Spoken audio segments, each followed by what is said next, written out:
We are live. We are Yeah. live and back home to our usual channel for today. Yeah. Well, we're here for the week. There we go. Be Palos next week. We'll switch off. I'm But still for gonna have to now, we're here. test. I still want to test the Restream account, see if anything's different from Okay. StreamYard.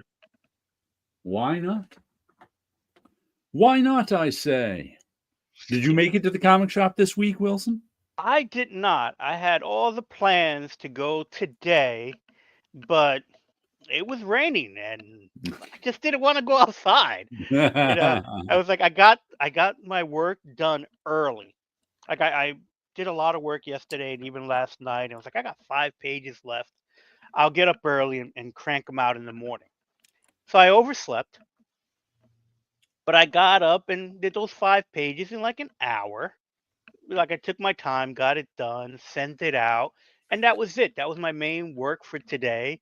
And then I was like, all right, I'll get ready to go to the comic book shop. And I saw how much it was pouring, and it's like, all right, if it lets up, I'll go. By the time it let up, I was having lunch. I'm like, I'm not going outside. But next week should be a large haul because I had got my notification that I was automatically charged and it was like $17. That's more Oh. than the usual 2 or 3 books. So there should be a haul of stuff for next week. Good evening, sleepy reader. Cavernous celebrities. Greetings, he says. How are you doing tonight? Hello. Yeah, I got it was a not a giant week for me this week, thank goodness, but it was only I think 8 comics I got. But once again, I got like 3 number one. I'm looking at my comics and I'm saying I'm going to have to go back and look at what comics I got this year. Only because so many series I'm buying now started either like this year or the end of last year. Like everything is under the number 6 just about.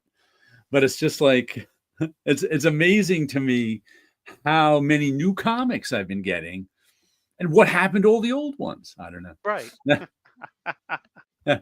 Sleepy says $17. A slow week for me is $30. Yeah. Well, that doesn't count what I might pull off the shelf. There's Yeah. usually maybe 3 books pulled off the shelves. Yeah, that 3 books pulled off the shelf can add up, Very much so. especially Very these quickly. days. Yeah, especially if it's an IDW Godzilla book. That's like $7.99 when it's Oh, one of those and the new big let me books. show you one of the books I got this week. Speaking of expensive, it's another Stefano Cardacelli book, but it's by Keen Spot, and their books seem to be expensive. It's Running with Scissors. It's $6 for the first. I think it's a normal like 32-page book. Stefano Cardacelli is, of course, the one who gave us our flamingos. And it got me thinking because at first I was like, because I like his stuff. I like to buy it, but I was like $6. Ooh. But then I was thinking back to like the 80s and how much I used to spend on indie books. And indie books were often like in the era when Marvels were 75 cents, maybe $1. Indie books were $2 for black and white books. So I was paying twice as much for an indie book in the 80s. So why, I know twice as much, not even twice as much for an indie book really doesn't seem like that much when I think about it that way. But $6 for a comic does seem like a lot. Yeah. But like I said, it was Stefano. It was pretty much a straightforward story. But I just enjoy his stuff. I like his art. I think the conclusion I came to when talking about his art one time on this show was that he is making the most of his talent. He just has a lot of imagination in his art. He's not, the greatest drawer of comics ever, but he makes the most of it. He's a good storyteller. And he makes them. Were there extra pages? I don't think there was any extra pages. Let me count how many pages it was. The excitement. 1, 2, 3, 4, 5, 6, 7, 8, 9, 10. Only 20 pages of story. So your typical Marvel so it's a 24-page package, 20 pages of it being story. But like I said, I like, but if, maybe waiting for the collected edition of this would be the smart thing to do. Right. Dimey Wimey Limey is here. How you doing?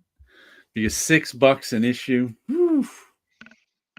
As fun as I find it, like I said, I just enjoy his art. So, and depending on the exchange rate, the UK trade paperback might actually be cheaper than the US trade paperback.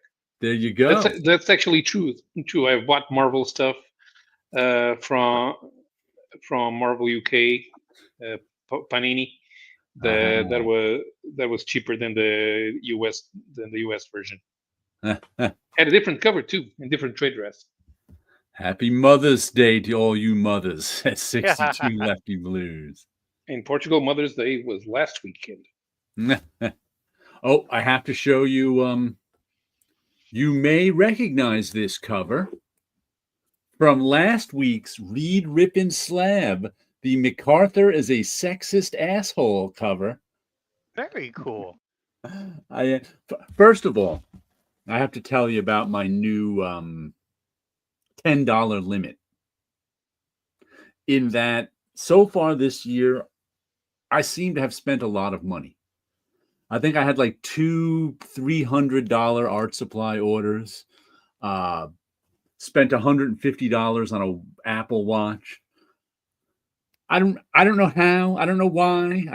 And once you start spending like $300, it's like what's an extra $20? What's an extra $20?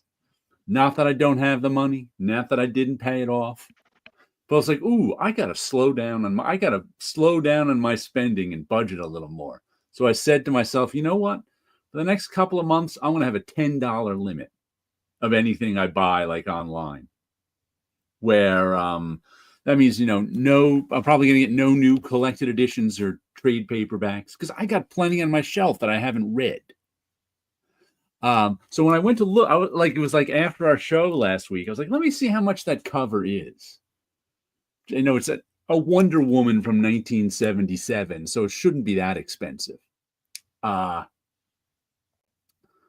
it ended up, I was looking at them like after our show that night, and it was more expensive than it was around with shipping and tax from $20 and up for this comic. And I was like, no thanks. And the ones that were around $10 were just destroyed. I was like, I don't really need it. Then one happened to be posted, this one, with shipping and tax came to about $9, and it's in nice shape. So I'm like, you know what? That's under my $10 limit, so I'll buy it on impulse. I'm going to scan it in and make his balloon say different sexist things. That's my plan.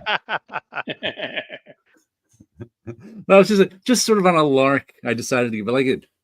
I now have a $10 limit on my purchases like this because I've spent too much money this year. I got to get my budget under control.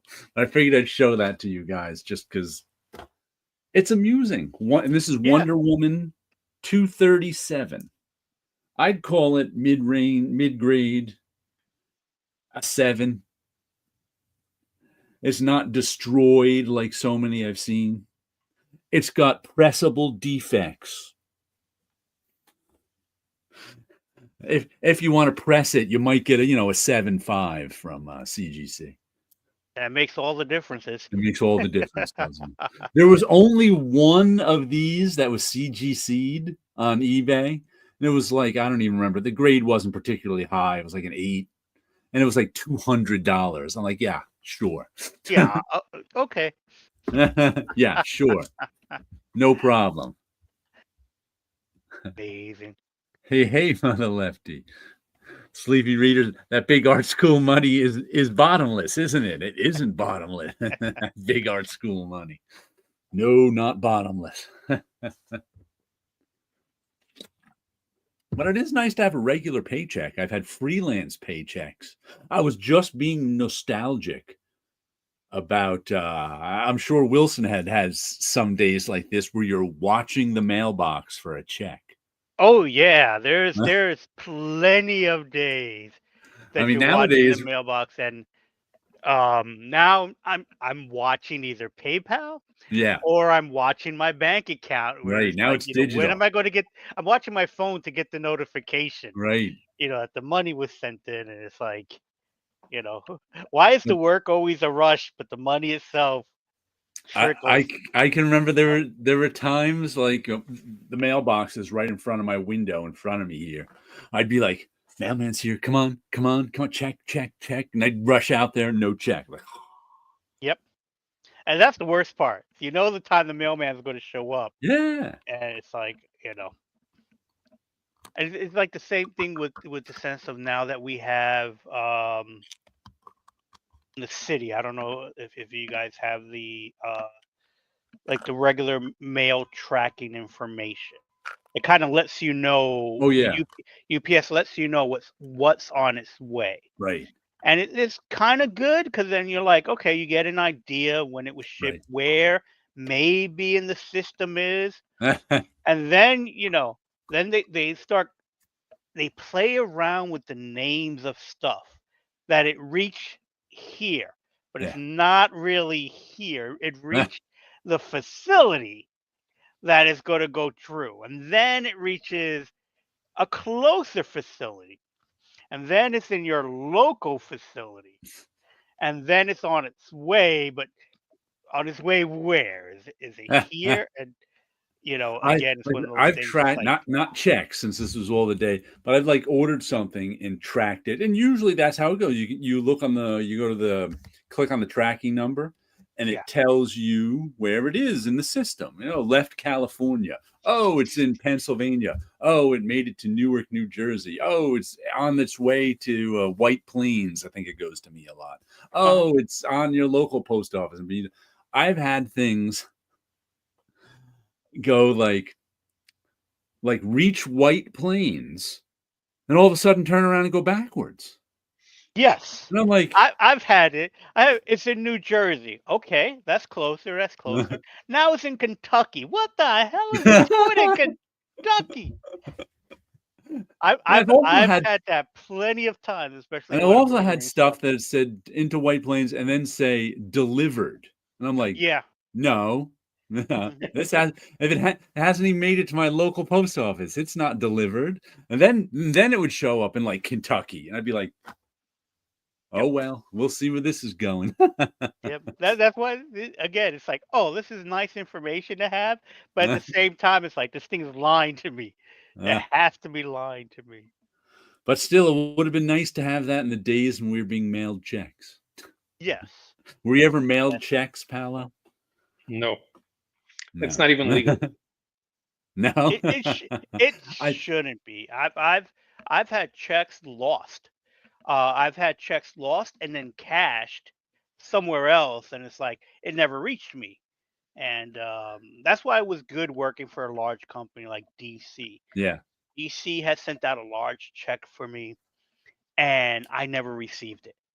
And it got cashed someplace, and it's like, that's not me. I don't live in wherever they think they cashed it in New Jersey or something. It's like I never got that check, so I had to go into DC and basically talked with their accounting and went through this whole thing to eventually get a new check issued to me by Warner Brothers, not from Ah. DC, because that's how high up it had to go in Ah. order for them to send me some money. And it's like it's crazy. Yeah, no such thing as checks in the mail. If they don't pay you by money transfer, they have to give you the check in person, so you can sign a release saying that you received the check. Yeah, I eventually I I end up going to the city to pick up my checks. And it gave me an excuse to go visit DC every few weeks. I do remember a few years ago reading that most Europeans are stunned to find out Americans still use checks. Yeah, Yeah. for the most part, they've gone away, but they're still there. Like I said, even like Bad Idea didn't pay me by check anymore. You know, they paid through bank information. Yeah. So even small places do that, but I'm sure there's plenty of small places that still pay by check. No doubt. Yep. I'm But gonna now I show you do. a comic I got this week. Sure. We'll show this one since it's in Wilson will be getting it next week. Godzilla Heist. This is number 3. That should be in my box. This is just the A covers, and we'll give you a little look at the inside just to show you. But I don't want to spoil it for Paulo, so I won't. Paulo for Will. I keep calling Wilson Paulo. I don't know why I'm doing that tonight. I'm not buying Godzilla. Sorry. All of a sudden, I can't tell you. He's waiting for the trade paperback. Yeah. Or the omnibus. Yeah. But it was another fun issue. I think is there one issue left of this? I think because these usually go 4. Just says next, no way out. Doesn't say conclusion. So maybe 5 or 6. Who knows? But they're all mini series. But it's fun. It's about a guy who invented a device that can lure Godzilla somewhere. So he was using it to lure Godzilla into a city to pull off a heist. Then this other crew of heist guys shanghaied him into their crew to use the Godzilla thing. And there's twists and turns and betrayals and all sorts of that stuff going on still in this issue. There's some more twists and turns and betrayals going on among there's no honor among thieves. So it's just been fun heist book with Godzilla kind of in the background. I like how they do these Godzilla stories because he's just kind of in the background for a lot of the stuff. It's really the stories about the people around Godzilla. Because there's not much to do with Godzilla except he shows up and wrecks things. Yeah. He doesn't have a ton of personality. But that's good stuff. Let's see. Timey says, I write out of passion, but I need publication and sales out of not having enough money for comic books and coffee. Exactly. You have to choose either comic books or coffee. Not 2 drugs at the same time. Bad juju. So that's why I had to limit everything. I didn't limit my weekly comic book spending, but everything else, my budget's coming down. $10 is gone. I already didn't. I continue to put, books on my Amazon wish list. I just put there's a couple of new things on there. I can't even remember what, but someone will get that for my birthday in August. Meanwhile, you had to replace butter with I can't believe it's not butter. 62 Lefty Blue says, I go to the USPS website if it has tracking and click on text and put my phone number, and then the package shows up in about 2 days. I guess it triggers them to find and deliver the package. Yeah, I actually signed up for every day I get an email, or 4 emails, it turns out, from the post office. Like every day they send me a post office where they show me what's coming in the mail that day. Yeah. And it'll tell me, 1 letter, 3 it'll tell me like the packages I'm getting that week too. It'll be like you're getting 1 letter today and 3 packages this week. And you can click on each individual package. And then it sends you an email for each package too sometime during the day. It's like, stop it. I don't need this many emails. Yeah, you could go into the system and click what kind of digest you get. Like I get a daily one, and that's perfectly fine for me to get an idea what's coming. And then eBay started sending ones too. Yeah, you can mark it on eBay what to get, and if you have favorites and alerts, you can set up eBay to do that. Yeah, I have not dug through all since it started them by default. I've not dug through and changed all the settings. So. And I have a story to tell tonight. that I think I may have told years ago. I know I've told it privately. I don't know if I told it on our show or not. But Jack Katz has died. The 2 weeks First ago. Kingdom guy. And he I think he was in his 90s. Yep. And what's funny, do you know this comic, Wilson? First Kingdom does not look familiar to me at the moment. I knew it from in the 70s. It mostly came out in the 70s into the 80s. And I just noticed Bud Plant was the publisher on some later issues. Yep. And I used to see ads for this, I think like in the back of Savage Sword of Conan and things. You'd always see like in those little ads they had in Marvel's black and white or some black and white magazines. I'd see ads. That's where I first saw ads for ElfQuest too. And I actually got issues of ElfQuest for like Christmas from that ad. And they always had this, and I always kind of wanted to check it out, but never did since for whatever reason. So I have, how many issues do I have here? I've got issues 1, 2, 3. I'm looking 4, at the covers. 5, None of it looks familiar to me. 5, and then 8 through 13. There are 24, I believe. I have the 24? hard. I have the hard covers from Titan. Those are the ones they relettered too, right? Which Which was good. I think they relettered them for the new printings. Yeah, but Cats should have rewritten. Okay, Listen, that thing takes forever to read. I haven't made it through it. I got about 2 issues in, but that's part of this story. Which, yeah, first started of all, 5 years ago, right? What was that? Started 5 years ago. Yeah. And been reading every day.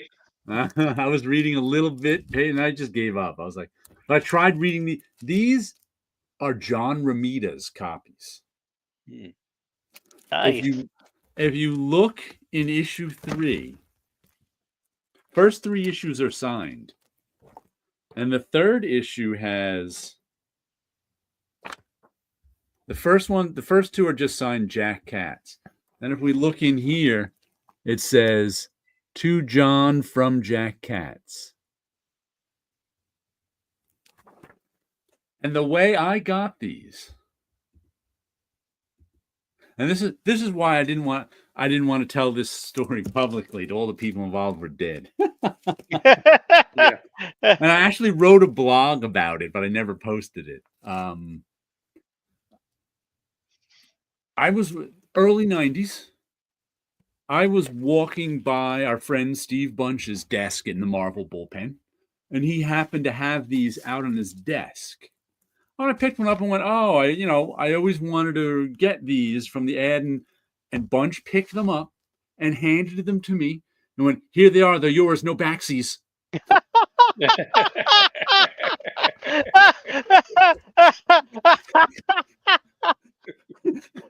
That's amazing.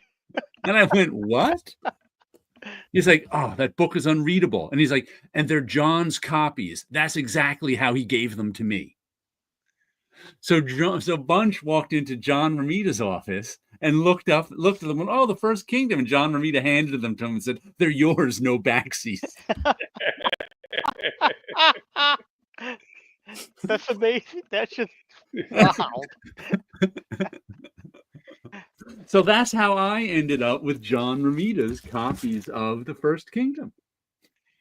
You noticed how detailed the art is, and this Yeah. is Katz in his 50s doing whatever he wants.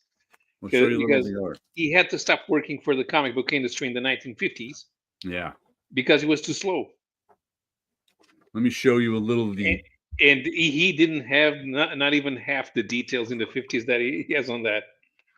Yeah. I have no idea where these spaceships come from. I didn't get anywhere near that far in the story. It doesn't look, the art is beautiful. That thing is amazing. Yeah. But yeah, the thing is unreadable.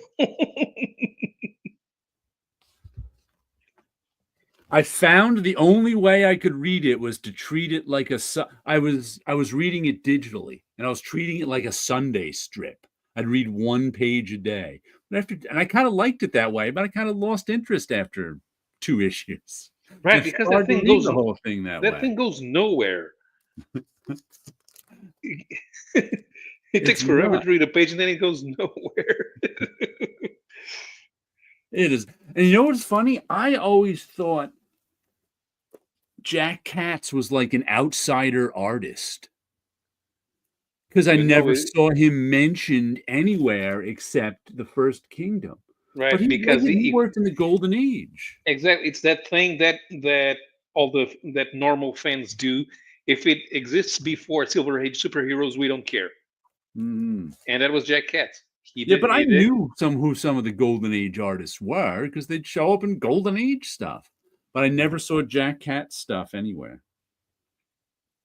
Oh, here they are fighting a dinosaur with ray guns and spears. Besides Atlas, I can't remember if he worked for Ace Magazines or Hillman Publications. One of those that didn't really go nowhere. Yeah, Bud Plant Incorporated. When did they become the publishers? I think it was self-published. Book 5, Book 8, Book 9 is Bud Plant. So Bud Plant must have taken over publishing for him. But yeah, Jack Katz just died. He died, I think, the same week that Jackson Geiss. No, a week before. A week before. Oh, I meant to mention him last week, but forgot. So I pulled these out. But like I'm gonna have to post my blog. I wrote a blog about the whole thing like years ago, but I didn't want to publish it because I didn't want to embarrass, Jack Katz by I don't know if he would have cared that John Romita thought his work was unreadable, but I mean, look, they were contemporaries, okay? Yeah, I didn't want. They were both at that within the 50s. I thought there was no reason while Jack Katz was alive to like say this publicly, but now that he's dead, I'm like, Yeah. I mean, I'm sure he wouldn't care if nobodies like us thought his work was unreasonable, but we didn't want him to think John unreadable, but we didn't want him to think John. But I got these no backsies. No backsies. Yeah. But there's no way that thing would have been published at Epic Illustrated or something. No. Not even Archie Goodwin could have made it work. And it's very sort of like the beginning of it is like all prologue. Mm-hmm. It's all like, this is how we got to where we are. And then stories of men and gods thousands of years ago walking and fighting. And then this happened. And then this happened. It's like a dry telling of mythology with some really nice drawings. He was the oldest living comic book professional in North America. And now I don't know who that is. Yeah. I'm not sure if it's Larry Lieber or somebody else. I think there's another guy from the 50s who's still alive. But the thing is, I know that the actual oldest living person in comics is not American. Uh-huh. Yesterday, it was the 100th birthday of Dino Atanasio, Italian-born artist who has lived in Belgium since 1948. And he used to be, now he isn't because the book doesn't really exist anymore, but throughout the 60s and 70s, he was famous for the humor comic Modeste et Pompon, about a boy and his cat, which only Europeans have heard about. Dino Atanasio has never been published in English. Yeah, how old was he died? That man Al Jaffe. Al Jaffe was 101 when he died. Wow. Yeah, he was probably the oldest one before he died. Yeah. Al Jaffe. Tommy says, yup, it's coffee, but few comics until my next book idea takes off. If it takes off. Tit Goblin says, that's some crazy stuff. I need it. They reprinted it. You go to Newfoundland, you find Tit Goblin. It's yours, no backsies. I think that's what you should rename this show. Let's talk comic books once again. No backsies. No backsies. This was all typeset. which they changed to. I think they re-lettered it in the Titan versions, where they finally reprinted it. Just maybe 10 years ago. Is it 10 years ago they reprinted it? But that was Just the about, first I time think. it was Yeah. reprinted ever. Yeah. I got halfway through the first volume. I didn't read the other the other 3 volumes. They keep it in black and white Hey, when they more did the power to you getting halfway through the first volume. Jesus, I don't remember any of it. Neither do I. I'm looking at it going, And they all have weird names because they're supposed to be old godlike. Right. With their task completed, the Hierophants depart. Then the priests of Devuian chant the sacred code of entrance. And they're like, Adroar is then dragged past the silent figures of the gods long since past, who have been with their deeds of transgression, forgotten in time to stand frozen for eternity. So Adriar is lifted to an empty stall, helpless, with eyes that can see and a body which cannot move, and then left with it. It's like describing exactly what the drawing is. and he's an artist. Why would he's primarily an artist? Why would he do that? And I'm never going to convince the Geeky Puppet Show to do a reading of of Jack Katz's First Kingdom. You can come out now, Adrolar. Your sister is ready for her journey. The 2 abductors, with their royal cargo, travel to a distant tour in a long since uninhabited area of Voran. And it's like every name is just crazy fantasy name. It's just like, yeah, can't you name someone Bob? Give us a break here. Yeah, there are people who wear jackets and pants, and other people are just completely naked. I don't get it. Yeah, in the same scene. I think eventually they get to word balloons, but since this is all telling the stuff of the most ancient past, it's like Prince Valiant or something, where it's all narration. Listen, and the narration Prince is Valiant describing what's going on in the panel. No, but Prince Valiant is a great read. You can you don't forget what you read in the previous panel by the time you get to the end of the second one. Oh, and along that same line, I only got one comic this week that I didn't like for the same reason. It was Free Planet, #1 I picked up. Some decent artwork by, who's the artist on this? Doherty. Jed Doherty. The writer is Aubrey Sitterson. What, didn't Aubrey Sitterson work at Marvel? He may have done something. It's not familiar not that I can recall. He's more famous for doing entire issues of G.I. Joe where they're sitting in a coffee shop. But I think he worked in editorial at Marvel at some point in the early 2000s, because I think I know his name and know him, but I'm not 100% sure. What's the name again? Aubrey Sitterson. I don't recall that name at all. I'm going to have to look it up. But holy cow, was this overwritten. Here's our intro page with those file box captions. Let me give you a good look at it. That is a lot of text. And I was like, okay, maybe this is just the introduction. And then this guy here is some politician of this planet. And then it just hits us with, this is all this guy's speech. And it was just like, oh. And then they hit us with a double-page spread of all these characters and descriptions of them. And then it just keeps going on. And right around here, I just gave up. As soon as I hit this other page of all these text boxes, I was like, okay, I can't read this. And it just kept going on. And here we have the new type of caption box. I have no idea what happened in the second half of this book. I just looked at the pictures and was like, okay, that's enough for me. So unfortunately, much like the First Kingdom, I couldn't get through the text. Who's the letterer on this? Taylor Esposito, former Marvel bullpenner. I never knew him. I think he got there after I left. But I've worked with him on a couple jobs since then. But nice cover, but just did not like the writing on this one.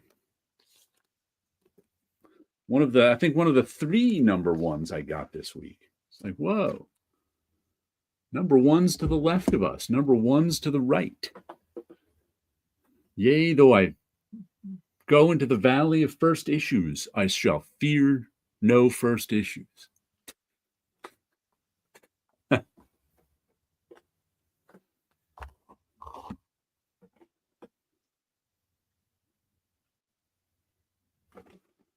Oh, there was one more question I had in my little notes this week. Can't remember. Someone somewhere was talking about, those Marvel books that are bagged, the red band books or whatever. Marvel now sells 2 versions of their comic: the rated R version and the rated PG version. And the rated R versions come bagged. Supposedly they're a little more violent than the rated PG ones. And that got me thinking. We were talking about what's valuable and what's not. Which one gets reprinted in the trade paperback? I hadn't thought of that before this week. I have to assume the rated R version doesn't get reprinted in the trade paperback? I would guess not, only because that is more mass distributed. Yeah. So wouldn't be, unless they're printing 2 types. So I wonder if in the future, speaking of comics, the collectors need something to collect. Will someday those red band versions be more valuable to collectors because they were never reprinted anywhere?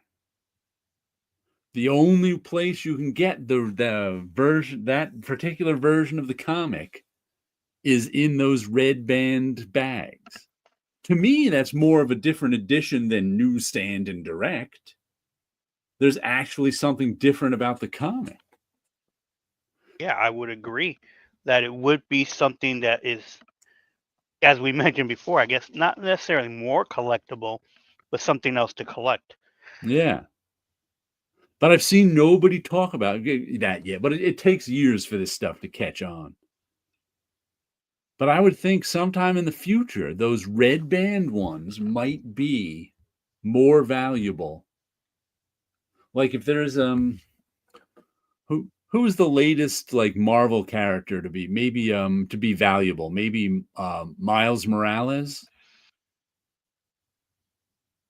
Yeah.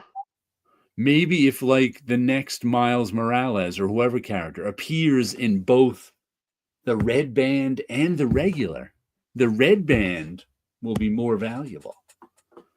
Maybe the red band will be the Mark Jewelers version 20 years from now. Start hoarding them. Yep. And keep the bags.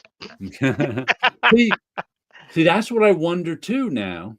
Are there different covers? Are there different markings?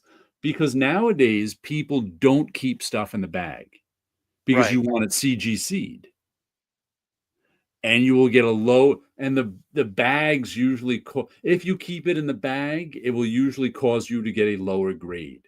And CGC doesn't slab the bags anyway. They always open them up so they can grade the book. Right. So now people don't. It used to be keep it in the bag. It's more valuable if it's in the bag. Now it is not more valuable if it's in the bag. Matter of fact, it's less valuable because you can't tell the grade. And sometimes the bag will damage the book. Yes. It gets more damaged because you can't tell where the book Yeah. is, kind of thing. So I was just wondering, in the future, Does CGC even? Because I got to figure someone's had some of those books graded by now. Does CGC note that Yeah, this that's a good is the question because red band version? there are plenty of books that are bagged with a card. Right. You have you got books bagged with Kool-Aid. But You have they take books. those out. Do they? Okay. Yes, CGC does not slab anything in a bag. If you send it to them, they unbag it because they can't grade it in the bag. And then what do they do with the stuff that's also coming with the comic book? I don't know. Like I think they we send it back to you. I don't we even know have if you'd send. I don't think you'd even send it to them in the bag. right Because because we how have could you tell the grade? You want to send them a comic that has a high grade, so you have to open the bag and see. I assume that no one even sends comics in bags to CGC. right. And then is a book complete if it doesn't have the stuff that it was Yes, given with? nobody cares. CGC does not care about the cards. I don't think Okay. And then what about the ones that were stapled into the books? that I think they will slab in like the Spider-Man with the tattoos. I think Right. gets That was going to slabbed. be my next question. Does the Spider-Man with the tattoo Yeah, have they it? don't remove stuff like if it's stapled in, it's stapled in. Okay, because there are comics with cards stapled in. Yeah, There are comics, I believe, Kool-Aid stapled in. right. And then there are cards with like packs of cards stapled in as well. I And then you have the loose stuff like the Spider-Man card, the Spider-Man books with the cell, with the Spider-Man cell. I think if it's loose, they don't put it in there. If it's stapled in, they leave it in. I'm not 100% sure, but I Right. think that's the way it goes. I would have to look that up as well because it's like, because I do know also CGC will slab stuff that are comic book related, but not necessarily a comic book itself. So I'm wondering if anyone's slabbing those cells or Yeah. slabbing, uh, I know they slabbed some of those smaller booklets that were, I know the different cards get sizes and stuff graded, like that. And the cards, yeah, individual cards get graded as well. but I wonder if it's noted if it's the red. I wonder if the indicia is different. I would assume the UPC is different. Yeah, because they're technically two different books, so that there Right. has to be something different in them. Hmm. Uh, Supposedly, some panels of the art are a little more bloody or and violent. I'm gonna have to buy a couple and see next time I'm there. yeah, see what the big difference is. Yeah. Is it with the art itself? Is it the language? And yeah, I would imagine that the reprints are going to be the regular ones. Yeah. And then, but I could also see them. I could also see them doing a red band edition where the Yeah. whole book is. You could get this one or this one. Right. Double dipping is it's what they do. So Next week when I'm see. at the comic shop, I might buy a couple extra comics, a red bag one and a regular one of whatever, Yeah, just to just to see see. what is the difference. Is one worth more than the other? Is the cover difference? Is it just one is bagged and one is not? I think there's definitely a difference because one, and I'm told one has more blood or violence, and which I imagine is just a layer in Photoshop. I would guess so, especially if it's just more blood. It has Yeah, to be a layer. it's just a layer in Photoshop's difference in a couple of spots.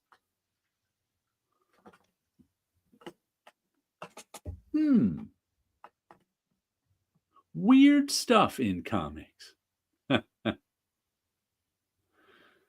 Did you read any comics this week, Paolo? There was this new Johnny Quest Space Ghost crossover. Ah, I did not see or hear about that one. Who did it? Do you I remember? can't, Joe Casey wrote it. I can't remember who Okay. drew it. It's not. It wasn't the regular artist from the previous Johnny Quest series, but it's a continuation of the story. Okay.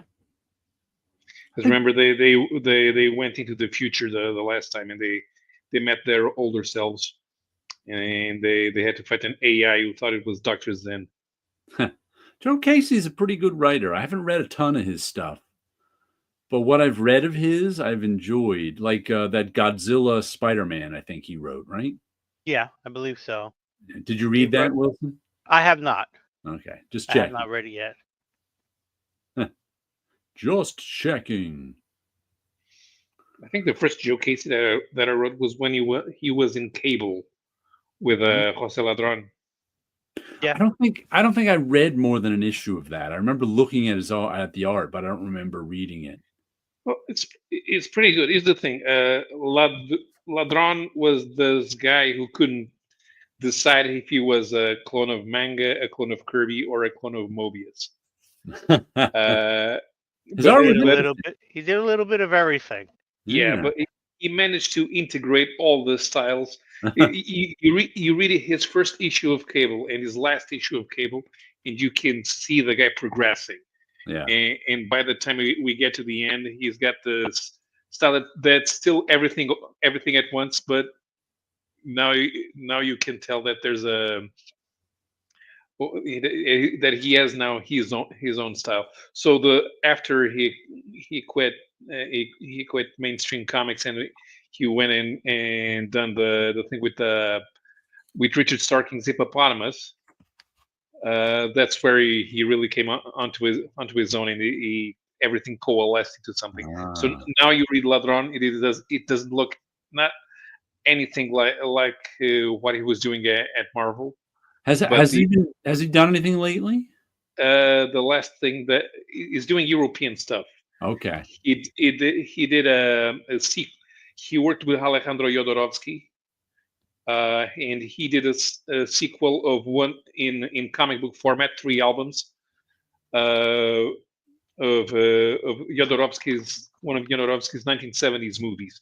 So he's the guy who wrote the Incal and created the Meta Barons. Right. But he's also a movie maker, and his movies are really weird. Well, the Meta Barons is pretty weird. Like conceptually, it was just like I just read that this semester on that. I was like, what? The Meta Barons looks like a rom-com compared to his movies. Yeah. Okay. So the comic that Ladron drew was called The Sons of El Topo, and El Topo was a drug-induced spaghetti western. I saw that movie years and years ago. That's right. I remember that. Yeah. Our friend Bunch, who loves weird movies, took us to see that one. Yeah, so it's the Sons of El Topo. It's a sequel to that. It includes elements of Santa Sangre, which is also another one I saw with Bunch. Let's see. Tit Goblin says, in the future, everyone will be collecting covers with dolphins and flamingos. They sure will. That's right. Tommy says, if you go to the future and stay there, there's no one left behind to grow older and become you. That's why I need a time machine, so I can never grow old in the future. Oh, and here's another comic I got this week. Is Mouse Guard. All right. There's only one more issue of this, it says. It says to be... And this is the first time I'm buying Mouse Guard. I think I may have bought like one issue or one book of it years and years ago. And I always kind of meant to start buying it because it's so nice. I mean, it's just beautifully drawn. And it's about these mice living in the forest. And this one is Dawn of the Black Axe. I guess it's an origin story of this black axe, which they use to... Oh, there's a little in progress stuff in the back, which they use to kill these snakes that are eating the mice, because snakes eat mice. I mean, so it's been fun. Like once again, it's a little expensive. What is this? It was $5 an issue, but it's a nice package. Gives you some nice design, and behind a map. I always like maps. Oh yeah. Some behind the scenes. So it's, at least it's a nice package for $5. Well, there's a nice picture of a snake who had seen some battle with mice. But I've been enjoying it. Nothing earth shaking, but a good, solid sort of adventure comic. Like I said, it's only one more issue, it said. Oh, it's Boom Studio is doing that. I didn't even realize. 20 years of Boom.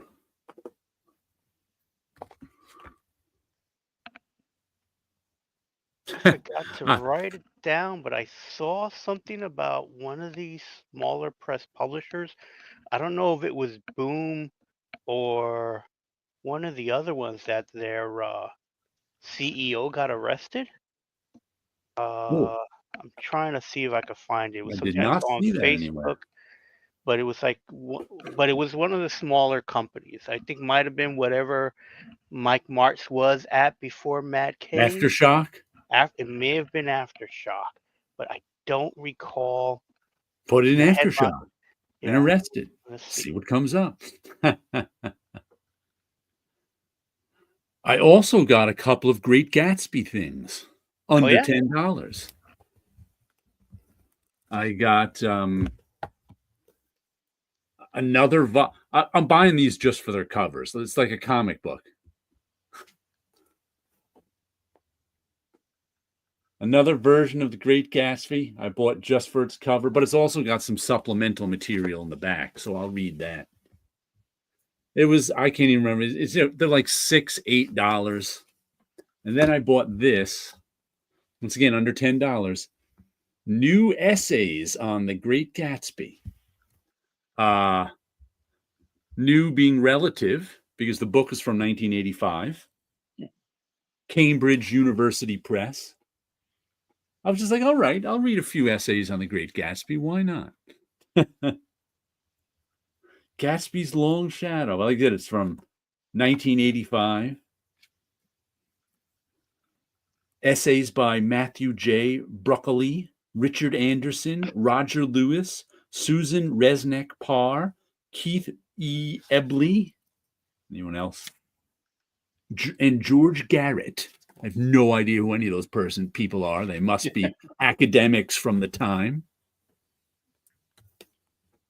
But now I've got some new Gatsby stuff to read. There was also, I didn't know if you knew this, Wilson. Ed Murr was there. There was the Society of Illustrators. You've been there before, right? Yes, I have. They just had an opening, I think, last week. Folios or something, it was called, which I guess is illustrated books. But there was somebody who illustrated a Gatsby book where they were showing her work amongst stuff. I just saw it on Instagram. If you don't follow the Society of Illustrators on Instagram, give them a follow. You can see what's going on there. But I was like, oh, I should get down and see that. Some Gatsby illustrations. Yeah, the last few years, the Society of Illustrators have been having a lot of comic book related exhibits, and it's been a lot of fun. Yeah. I haven't gone to all of them, but the ones that I have gone to have been really good. Tommy says going 12 hours into the future every day would effectively halve your rate of aging. And that's a great story idea. Yes. I don't know if that's a story idea or just an idea.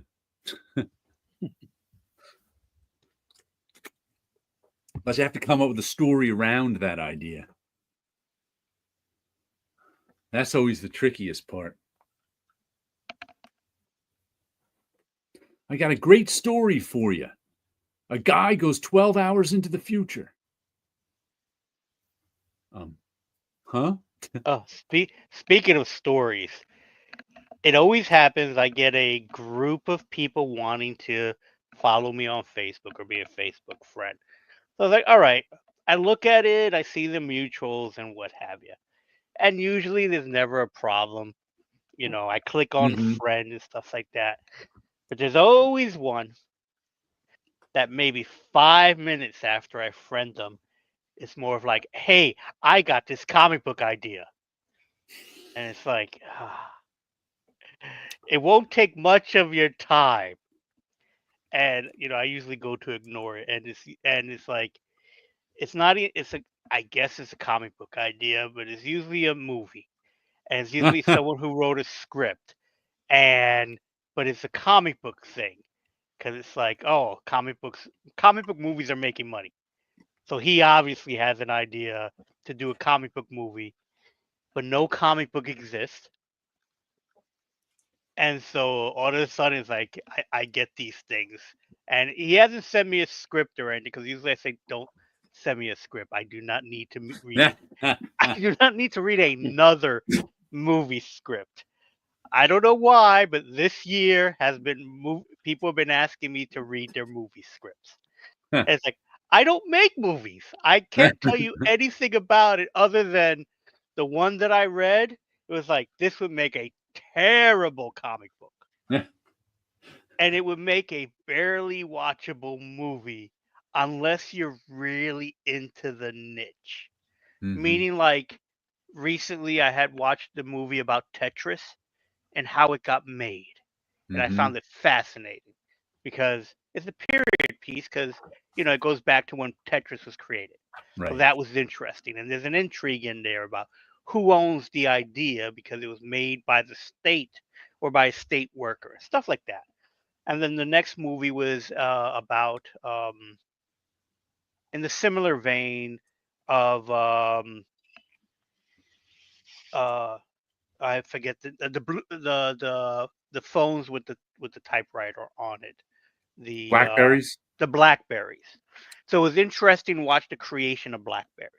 This is in the similar vein. It was a creation of a TV show, and it was like, okay, there's no behind the scenes of the TV show being made. It was more of this guy has an idea. Can he get it made? And it was interesting and it's niche, but at the same time, it's like, why was I getting this script? And I only read it because a friend of mine was like, oh, a buddy of mine gave me this script. Can you look it over and give your opinion? And I'm reading, it's like, it's a movie script. There's nothing I can do with this. Because I'm not gonna make it into a comic book. It would be a terrible comic book. And it's like, and it wasn't even written in a comic book format. It was written in a movie script format. And again, it's like, it was interesting to read, but I don't think I would go to the movies to go see this. So I was like, I don't know what I can give you other than, yes, I'm familiar with the show. I'm familiar with some of the stories. None of the interesting stories I've heard from the actors and stuff like that appears in this script. Matter of fact, this script makes the creator look like he was a mastermind that should never be questioned. So to me, it was like, I don't think this is interesting enough. And the buddy of mine, and I'm going to use the term buddy lightly, was like, "Oh, I didn't realize he didn't. I didn't realize he gave you a movie script." It's like, so you're just passing this buck. So then I get and as mentioned, I get another guy who is like, "Hey, I have this idea. That's great. I don't want to know. I have no desire," and makes the great mistake some creators make. And it's like, why is his hero better than all the other heroes that currently exist? And it's like, you shouldn't knock the heroes I like to say yours is better. I have no desire to read your story or your idea. And it's like amazing. Telling me I'm foolish for liking these other heroes Yeah. doesn't endear me to you. Yes. Or, being a creator of my own and getting people to go, oh, I think I'm a better artist than the guy you have drawing your book now. It's like, I'm the guy that's drawing my book now. You very well may be, but Yes, that's it. You very well may be, but you'll never beat my price for doing this book than your price. Splash Page Comics, Mr. White Gloves. Hello, YouTubians. Just got back from a walk with Jared. All right. I think I was down 8th Avenue last week. 8th Avenue? Oh, okay. Yeah. I think 7th Avenue this week. I haven't looked at the video yet. I usually like to look at the videos, watch them before I post them, just to make sure everything's all right with them. Yeah. So I like to. I had no like my walk down 8th Avenue. I think 2 videos ago. I don't know who it was commented that they loved the water towers in the background. Mhm. And I was like, oh, look at that. That's right. We got water towers. I hadn't even noticed them. We got water towers in 8th Avenue. Time, They he still says, have this must be why I water write towers? about time travel implications rather than actually writing time travel stories. Tit Goblin says, all I said, Wilson, was to read my movie script, The Haunted Dog House on the Old Road. You didn't need to be a dick about it. Well, Wilson can't help but be a dick sometimes, okay? I cannot. It's part of my personality, you know. When you work in comics as long as I have, you know, Marvel rubs off on you. Someone's going to think you're a dick. Oh, completely. And I know someone on Facebook does. I had made a remark with saying basically, "Oh, it sounds like Marvel being Marvel," because the actor that played Hawkeye was saying he's not going to be in the second Right, season if they do one because he's not. They wanted to give him a pay cut, right. and I posted, "Oh, it sounds like Marvel being Marvel." It even sounds like Ike is back. And and I kind of left it at that.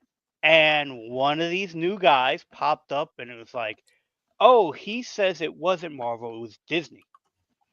And it's like, well, yeah, I guess Disney holds the purse strings, but it's Marvel Studios. If they wanted to fight for him, they would have fought for him and got Yeah. him the money. That's what I believe. Yep. And They wanted him, they would have paid him. yeah, and then he answers back, "Just say you don't understand how this works." And it's Yeah. like, that's kind of rude. That's kind of rude. Now, granted, Usually this I art, get paid in seashells, so you're right. I don't know how money works. I do. I'm a simple caveman. Why don't you explain to me how money works? So he wrote that, and I was thinking, well, that's kind of rude. Yes, it is true. I don't know how it works, but I I know know how it is. Marvel. I know Marvel, and that's who I'm blaming for this. And then because I read the article, I didn't watch the video attached to the article. And in the video, Jeremy says it's Disney Plus that was about the negotiations. And I said, all right. So I was wrong in saying it was Marvel, although I feel like it's still like Marvel. So I wasn't going to change that definition. So it's like, so when he wrote, "Oh, if you don't know what it means, say that." So I wrote back in the sense of being a jerk. I wrote back, if that's the way you want to think about it, and if it makes you happy, we'll go with that. And then he comes back with, "Wait, did you not read the article? Did you?" And then at that point, I was like, this conversation bores me. I'm walking Argue, away. And I arguing left with it at that. arguing with strangers on the internet is just pointless. Yeah, Sometimes so it takes a moment to realize that. I reached that moment where it's like, you know what? I have no care about this guy I or don't have to be this right in this conversation. argument. I can And just let it be. and that's the thing. It's like, you know what? I am incorrect in this argument, so to speak. That it's like I blamed Marvel, not Disney. But it's one whole company in the end. So it's like it's still a company being cheap, no matter what. Okay, it's just I, Disney being Disney. yeah. So I was like, I liked what I said, Marvel being Marvel. I'm going to leave it at that and just walk away from the No. conversation. And I haven't gone back because it's like I don't care anymore. So yes, I can be an ass. Yeah, Mr. White Gloves just loved the old Marvel books. A 51-year-old Marvel collector here. Yeah. Yeah, the I old was a books were a Marvel lot of kid. fun. I haven't read Marvel regularly since the 80s, or until this month when I bought all those Chris Girusso covers. Uh-huh. But I was definitely a Marvel kid. I would not have bought. Where's that issue of Wonder Woman? I would never have bought this off the stands in 1977 or whenever it came out. Of course not, for two reasons. First, it was a DC comic, Yep. and second, it Yep. was a girl. This is officially the General MacArthur being a sexist pig cover. Now, I was thinking about that because we'll show this cover to everyone who's here now. I got this because we had it on Reed Rippin Slab last week and it amused me. General MacArthur must die. He will unless I can save him. Get back, Wonder Woman. I don't need a female to fight my battles. Now, I'm trying to figure out the context in which this cover was created. Because Wonder Woman's, it's the 70s. She's like a feminist superhero. Carmine is editor-in-chief. Are they? Let's see who is. Is this? And I Are they like that trying to cover. I like point the art out of that it. MacArthur is an old school Jerry Conway author? Hell's he double? Who's the editor? Oh, they don't give editorial credits. No, but it's Carmine Infantino was the editor-in-chief. But I don't know. This is 77 November. No, he wasn't. Jeanette Kahn is the publisher. Denny O'Neil is the editor. Oh no, Carmine. Yeah, Carmine's not there. He's at Marvel doing Nova. Yeah. Managing editor Joe Orlando. It's Joe Orlando's fault.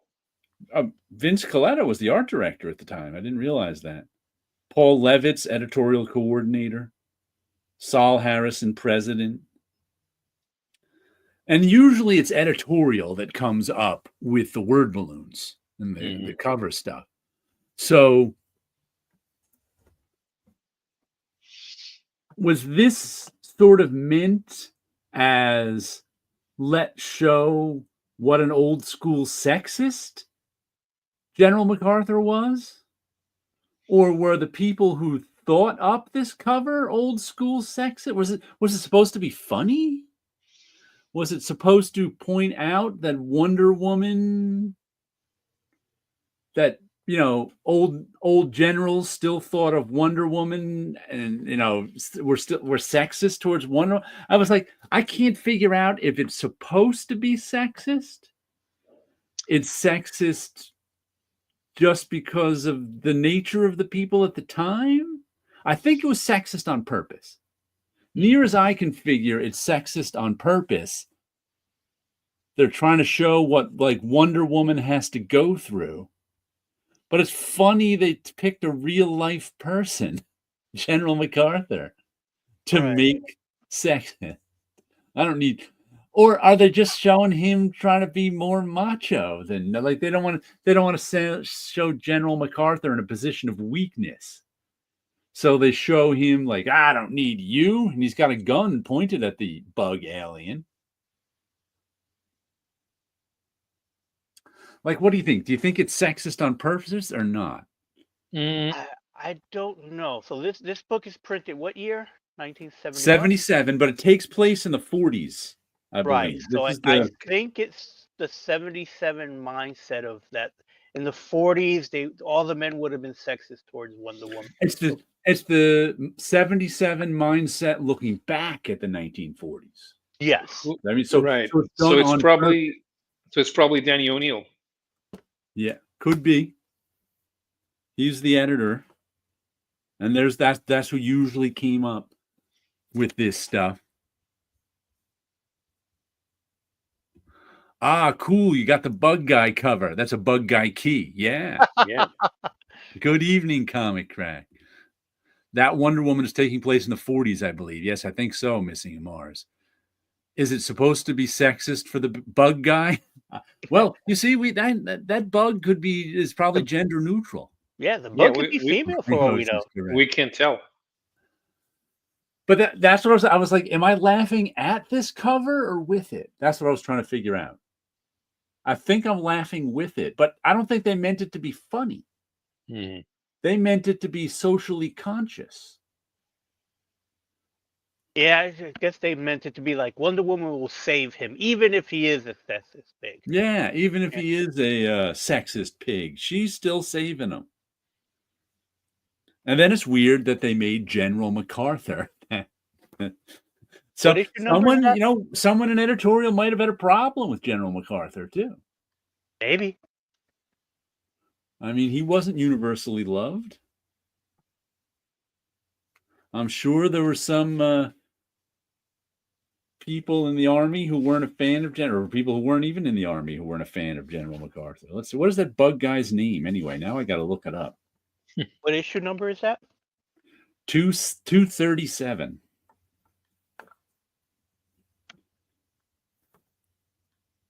Bug guy hasn't shown up yet.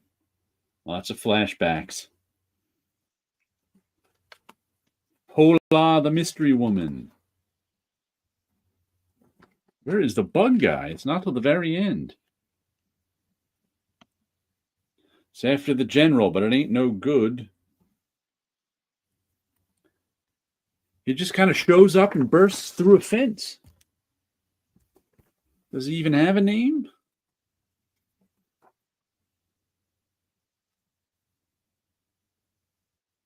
Talk about the cavalry, it's Wonder Woman. Who? I don't need a female to fight in my battles. Not here or in the PTO, Pacific Theater of Operations.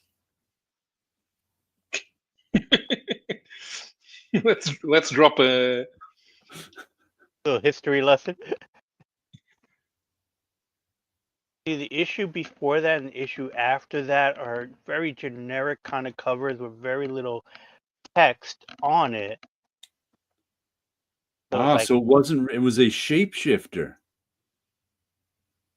Honorable woman, you do great service to this humble one's teachers. I think he's Asian. It will be most gratifying to test our strengths and skills in combat to the death. Regrettably, I cannot do so in this form. Your talking and changing, a minor art, actually an outgrowth of certain honed disciplines.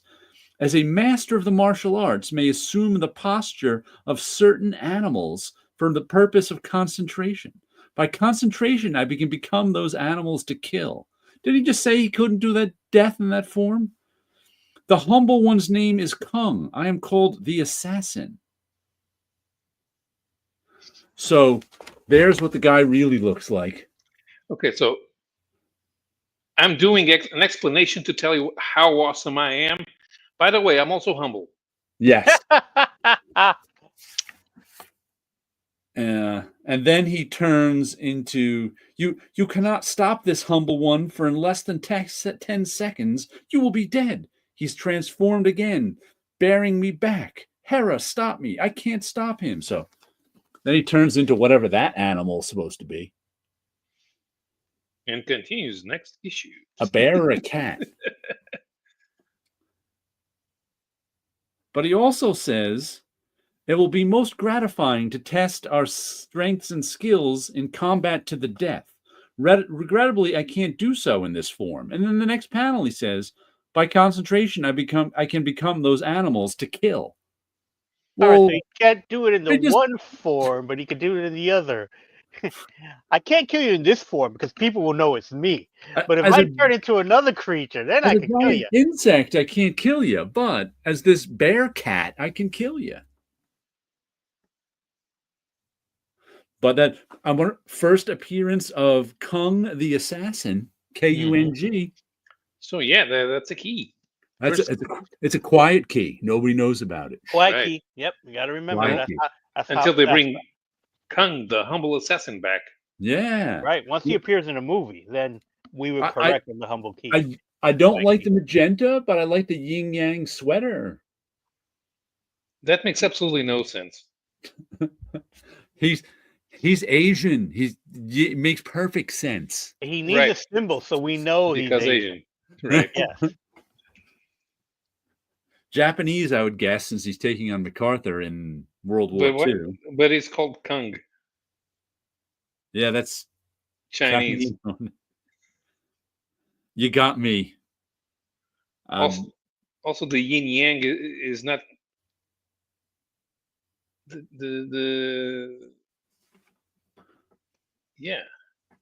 The yin yang is Buddhist, right? Yes, I believe it is. And the Japanese are Shinto.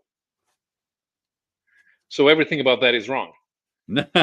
Yes, but it's completely correct in 1977. Unless talking about 1944. Maybe it takes place during the Korean War. Maybe we got the year wrong. Let's see. Let's see if it gives us a clue anywhere along the way. Oh, and here earlier, he kills a patrolman. So he can kill him. Why did he say he can't kill in that form? I guess clearly he does. I guess it's not. It doesn't exactly understand what words in English mean. It certainly is using some fancy words for not knowing. Maybe it's an early AI from that ENIAC comic that you read. There was no internet back then for ENIAC to run away from the computer, so we set up shop in Kung's Head. There you go. And make the most convoluted, no prizes explanation. Way to make I have no idea. Oh yeah, World War II revisited. So it's not Korea. I thought that would be their saving grace for getting it right. Nope. Titgoblin, I get that feeling when I read Mike on a New Universe. Buckler and Coletta. Vince Coletta, art director. Wonder how long was he art director? I don't know. Here's the thing. So they advanced Joe Orlando to some editorial role instead of making him the art director. Yeah, he's managing editor. Yeah. He's one notch below Jeanette Kahn, publisher. Okay. Well, Jack Adler still vice president of production. Coletta was named DC's art director in May 1976, resigning the post in May 1979. Wow, he wasn't there for a long time. That seemed like a job you wouldn't want to quit. Yeah. Yep. Mark Chiarello sure kept it for as long as he could. And Saul Harrison president, so he was still Jack Adler's boss, taking credit for everything Jack Adler did. I read that's one of the things he did. So yeah, especially Coletta would be in his 50s. Yeah. That's definitely a job he doesn't want. He shouldn't to quit. Yin and Yang is not Buddhist, but rather Taoist. Right. Okay. He tells us. Right. Okay. And Shinto is somewhat derived from Taoism, but still, I wouldn't see a yin yang in a. Yeah, but then again, he has a Chinese name. Why would a Chinese assassin attack MacArthur? Everything about that is wrong. The Chinese, Japanese, they all look alike. They have slanty eyes. Again, 1977, talking about 1940. I'm going to scan this baby in, clean it up a little bit, and make some prints of General MacArthur saying all sorts of inappropriate things. That's my plan. Excellent. You should start making reproductions of those, and calling and signing Roy Lichtenstein Jr. I'll just sign Roy Thomas's name. There you go. Roy Thomas Lichtenstein. Roy Thomas II. I take credit for all of this. Let's see. What other comic did I get this week? The latest issue of Uncanny Valley. Which I think says... Where the character is Judge Doom from Roger Rabbit, right? Yeah. It says to be concluded in issue 10. I don't know if that's the storyline or the series. Because who knows with these... Tony Fleece and Dave Watcher. This is the one about the kid who finds out he's a part cartoon. And so he ended up going to this cartoon world, and there's this whole plot going on where his grandfather is this like Yosemite Sam type character who it turns out what they're trying to do is save the cartoon universe, because the cartoon universe is dependent on our universe. We created it somehow by making cartoons, but we're so screwed up and ruining our planet that eventually the cartoon universe is going to get wrecked too. So they're trying to figure out a way not to get wrecked. And this guy right here is the big bad guy behind trying to save the universe, and the people who were working with him thought he wanted to save the universe, but really he wants to save the universe and rule it. Hmm. So they're realizing, hey, we may have Well, teamed sure. up I with mean, the wrong you guy. can't rule the universe if it's destroyed. Yeah. There's Can a you great show line that? in here too. Can you show Where that is it? character again? Looks like Maleficent's dog, dressed as Maleficent. Yeah, I can see what you mean. Maleficent's dog dressed as Maleficent. Huh, definitely. They're all supposed to be they're all based on cartoon characters. Yeah, he seems to be talking to Woggy Doggy. Nah. Where is that? There's some line in here that cracked me up. Must have been in the beginning. That the kids say. Da, da, da, da, da, da, da, da.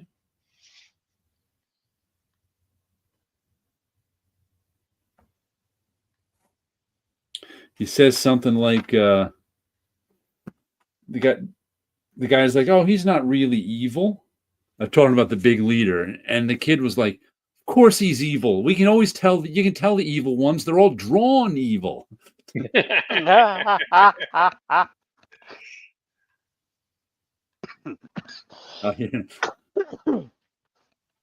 I'm not some magical, I don't have a purpose, but I've seen cartoons. I know I'm not supposed to trust the sinister ones with creepy crowns and long purple robes, the ones who sick skeletons and ogres after me. Those are the ones. But this has been a good series. Next issue might be the last one. I don't know. Because you never know with series these days. It's like it could go on for a while. It could stop at 10 or 5 or 6.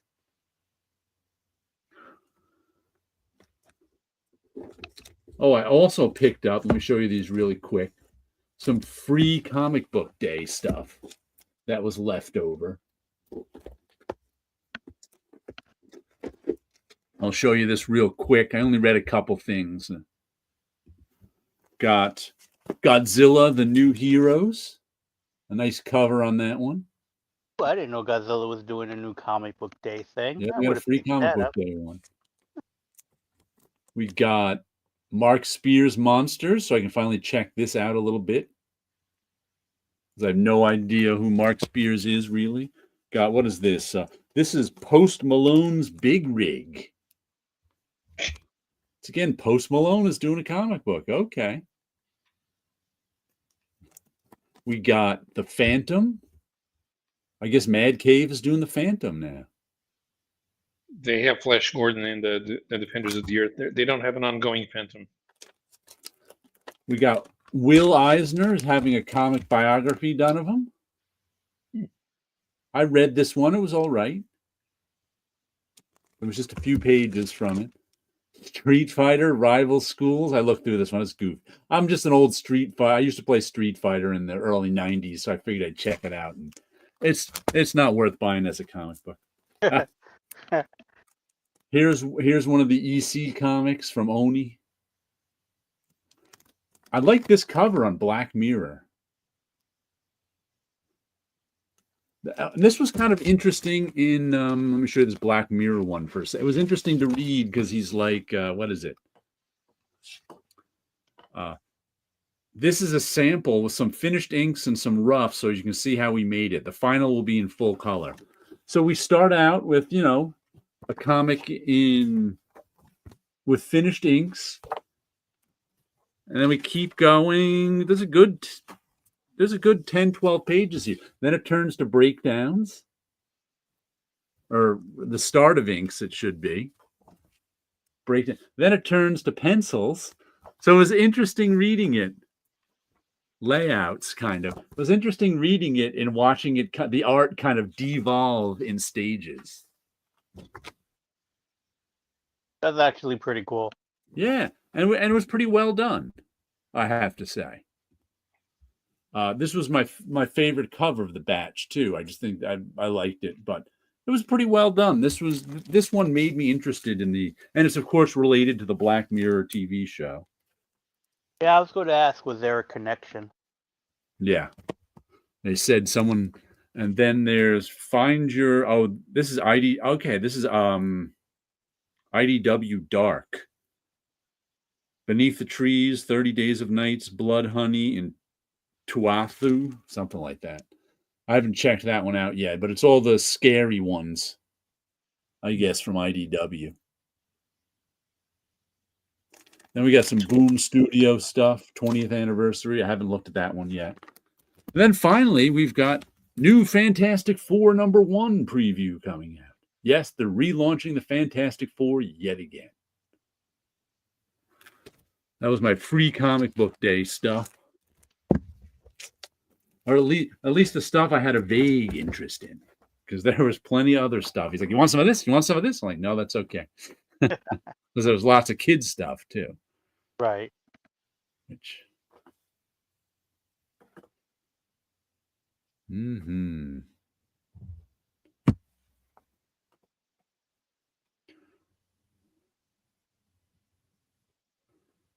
Here's an example of my not more than $10. I carry some tape, just rolls of tape in my bag when I go to teach in case we need it for some reason, which we did last week. And I usually, for years I carried removable tape. Do you remember that stuff from Marvel, Wilson? Did you ever work with it? The removable white tape? No, it's like a Scotch tape, but it's low tack. You're thinking more along the you're thinking of artist tape, which is the white tape.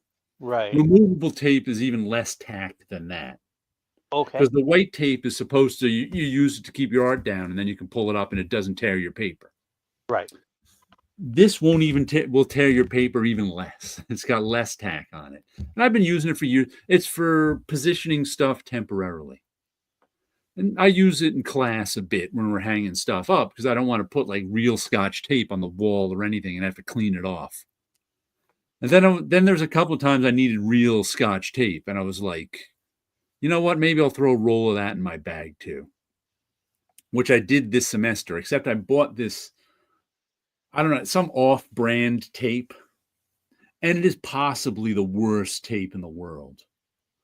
I used it a couple of times this semester, and I'm like, oh, I can't use this. It's like, it sticks, but it's like the thinnest plastic ever. So trying to use it, it like crinkles up and folds over on itself all the time. I was just like, right. I got to get some some small rolls of Scotch tape to keep one in my bag.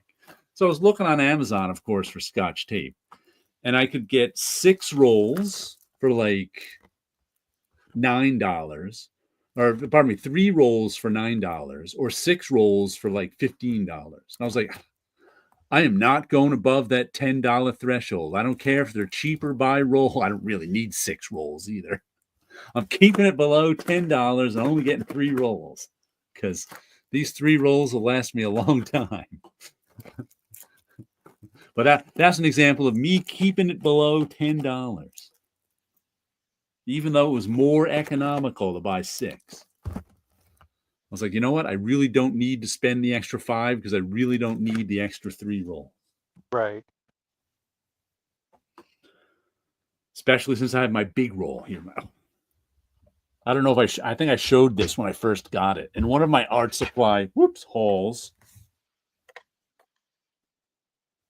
I bought one of these big 10 tape dispensers. I should have taken one from Marvel years ago when they were getting rid of all of them. Yeah. Bullpen, like every desk had one of these big tape dispensers in the bullpen. And for 30 years, I meant to buy one. Instead, I had loose rolls of tape. Finally, this year, in one of my art supply hauls, I bought one. So that's my everyday tape. This is my keeping in my travel bag tape. Keep it in my travel bag. I've recently been using the blue painter's tape. Oh yeah. Lately, because I was doing some sketch cards that I needed the tape because the Transformers sketch cards I was working on needed to like have 9 cards together to make a Right. one big illustration basically out of these cards. And so it was like the only thing to use to put them together was the painter's tape. But even that still takes up a little bit of the paper if it's been Get on there too long. get yourself some Scotch removable tape. That's what you need. Instead of green box, it's their blue box. The blue box? Okay. Yeah, and just put removable tape in your search engine, and you'll find it. That's Okay. what I've been using. Like I said, I learned about it at Marvel when I first started there, and that's what we used all the time for stuff we had to tape down temporarily. So I've been using it ever since. It's one of them on my rolls. But I just started using because I ran out of, I usually use the little removable labels to keep, I don't use tape on my comic bags, but I was running out of them. So I was like, so I started, this is the blue tape, only it's purple. It's the blue painter, it's the purple version of the blue painter's tape. Okay. So I was like, you know what? Why don't I just start using it? Because I have like 2 rolls of it and I don't use it that often. I'm like, why don't I start using that to tape down rather than buy new labels? I'll use what I already have. So I started using it and it works fine. It doesn't snag. It won't give you a tape pull because it's not sticky enough. So I'm like, all right. Purple painter's tape. That's my new keeping bags down thing.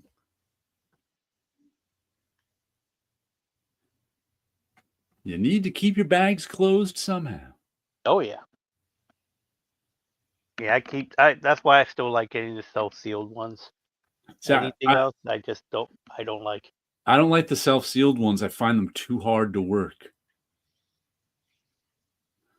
Of course, if you never take your comic out of the bag, it's no problem. But I think some people use it once they seal it. It's like it's never opened anyway. So.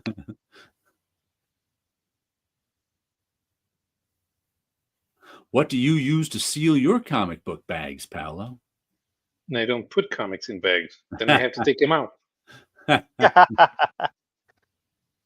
He's got all collected editions anyway.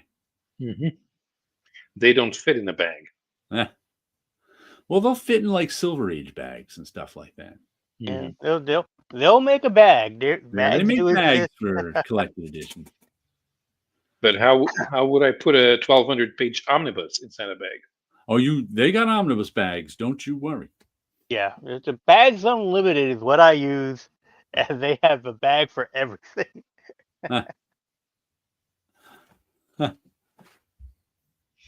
And Goblin says, I lucked into a major dollar chain here in Canada has really good art supplies. Their tape is great for some reason. Okay.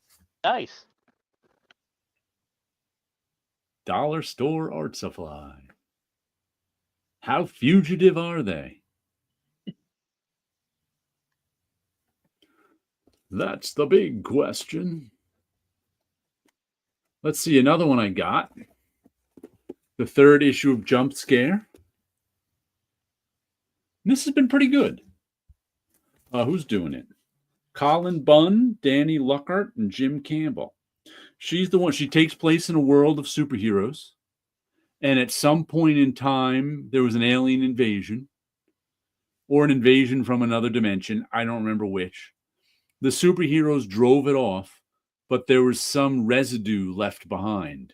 Some aliens or whatever demon beasts lying around and like things of power somehow. And she got superpowers.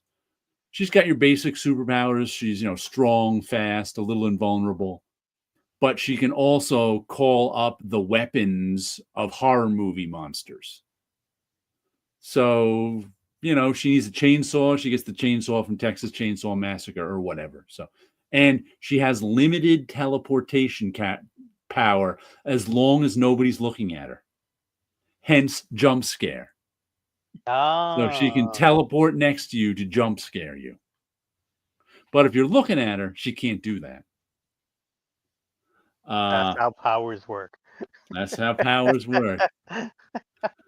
So it's been fun.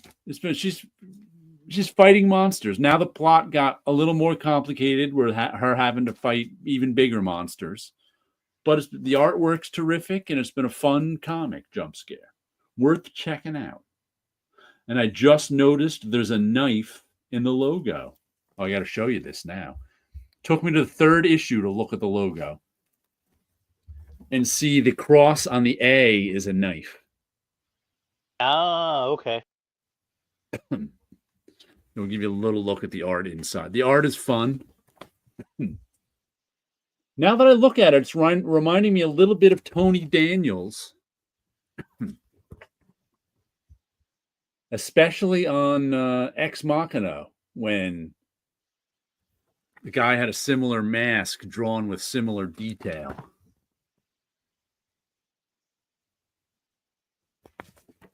But it's been a fun comic. Worth the $5. No, this one's only $4. Worth the $4, no doubt. Even better. It is good looking artwork, though. Yeah.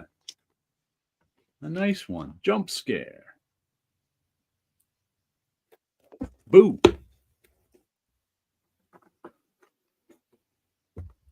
It's funny this is my notebook where I occasionally write things down that I want to remember for the show. And I just saw Paul Neary died back 1/24/25. I'd already forgotten that. My goodness, we have so many deaths all the time. But we talked about it.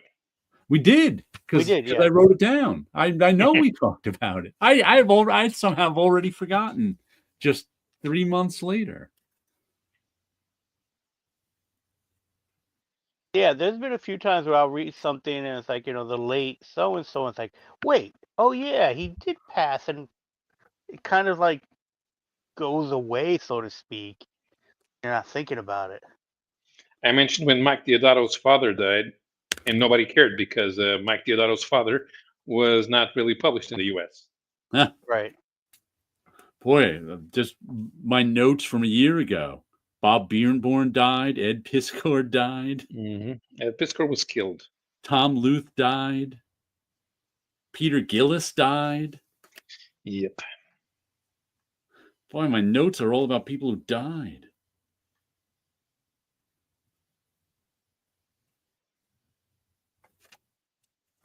I think about it.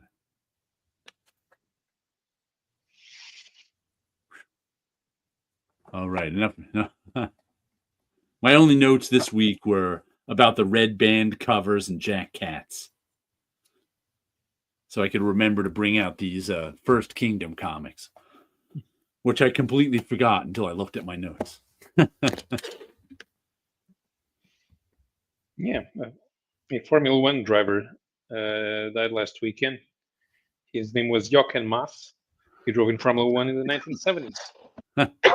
A sleepy reader says the longer one lives, the more other people die. Oh, that's true. Yeah. Tit Goblin says, I don't seal many of my floppies. They are for reading and throwing around the studio when need be. Splash Throwing Page around the says, studio? all 46,000 plus books I got. Blue painter's tape, Mylar acid-free halfbacks. All right. It's just like in the airplane. The unsealed copies are for reading and throwing around the studio. There is no reading with the sealed copies. Mr. White Gloves saying hello to Sleepy Reader. Dun, dun, dun. Let's see.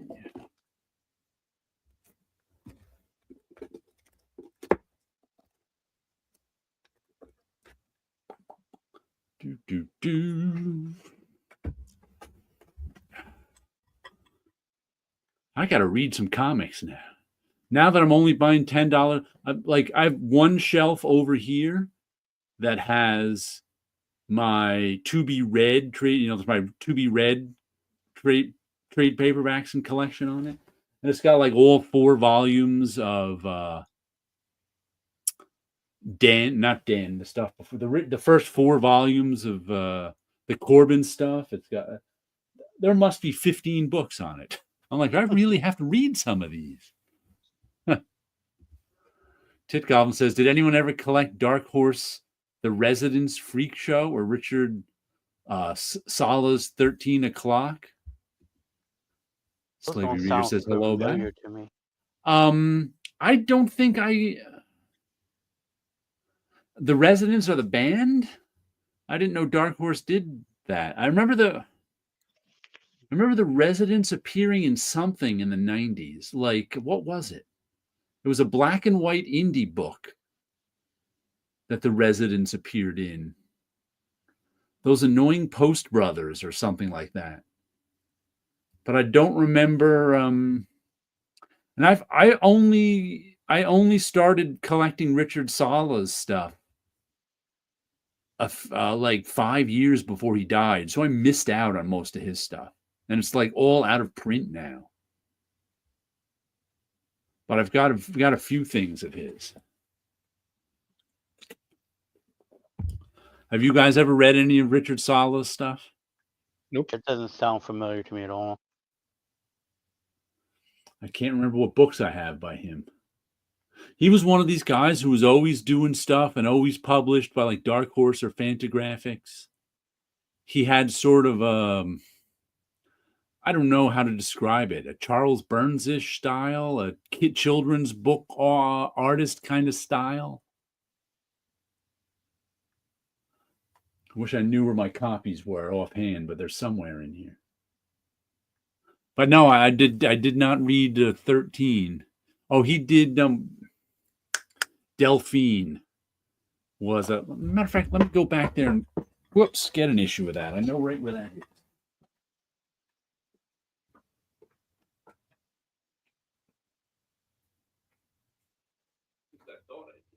Find that article about who is going to be serving jail.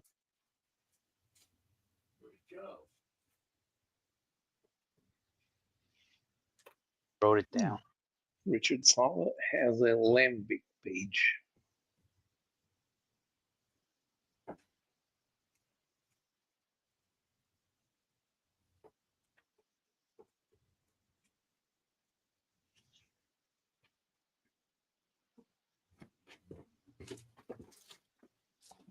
This is Richard Sala stuff. And this is one, I cannot find the last issue of this.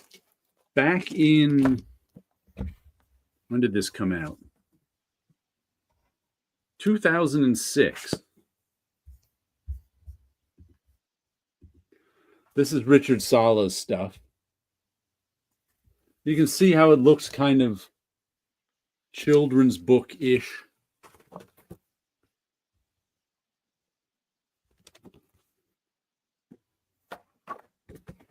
And he died a few years ago now, I think it is. But this is a series from Fantagraphics called the Ignatz collection. Delphine #1 is the 13th book in the Ignatz collection. And so here's 2 and 3, and I never got 4. Yeah, because this is a year later, 2007, and it's the 20th book in the Ignatz. So this is 13 Ignatz. This is 20 Ignatz. And number 3 is 2008 is the 29th Ignatz. So these were really hard to because they weren't under Delphine #3. They were under Ignatz. Like if you wanted to order them. There's Ignatz. And they're really nice. They're big. They got really nice printing, a nice paper. But I can't find the 4th one. If you look on eBay, you can sometimes find the first 2. I actually saw a complete set just last week, but for $120.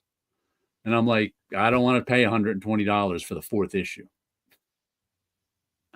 But someday I'll track down that 4th issue of Delphine and have the complete set. And they collected it but in the trade paperback was like smaller.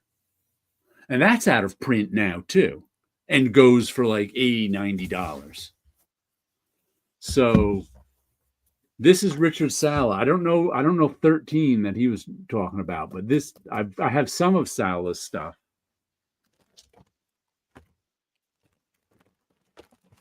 But I'm still looking for Delphine number 4. Yeah, here we go. I got Delphine number 3 from mycomicshop.com at some time. That's what this bag says. Very good, a 4.0. Issue number 3 was, they said. So I imagine it's not easy to find these in good shape too, since they're an odd size. So I'm at some point in time, I was like, "Ooh, they got number 3," because I think I had number 1 and 2, and then didn't ever see 3 and 4.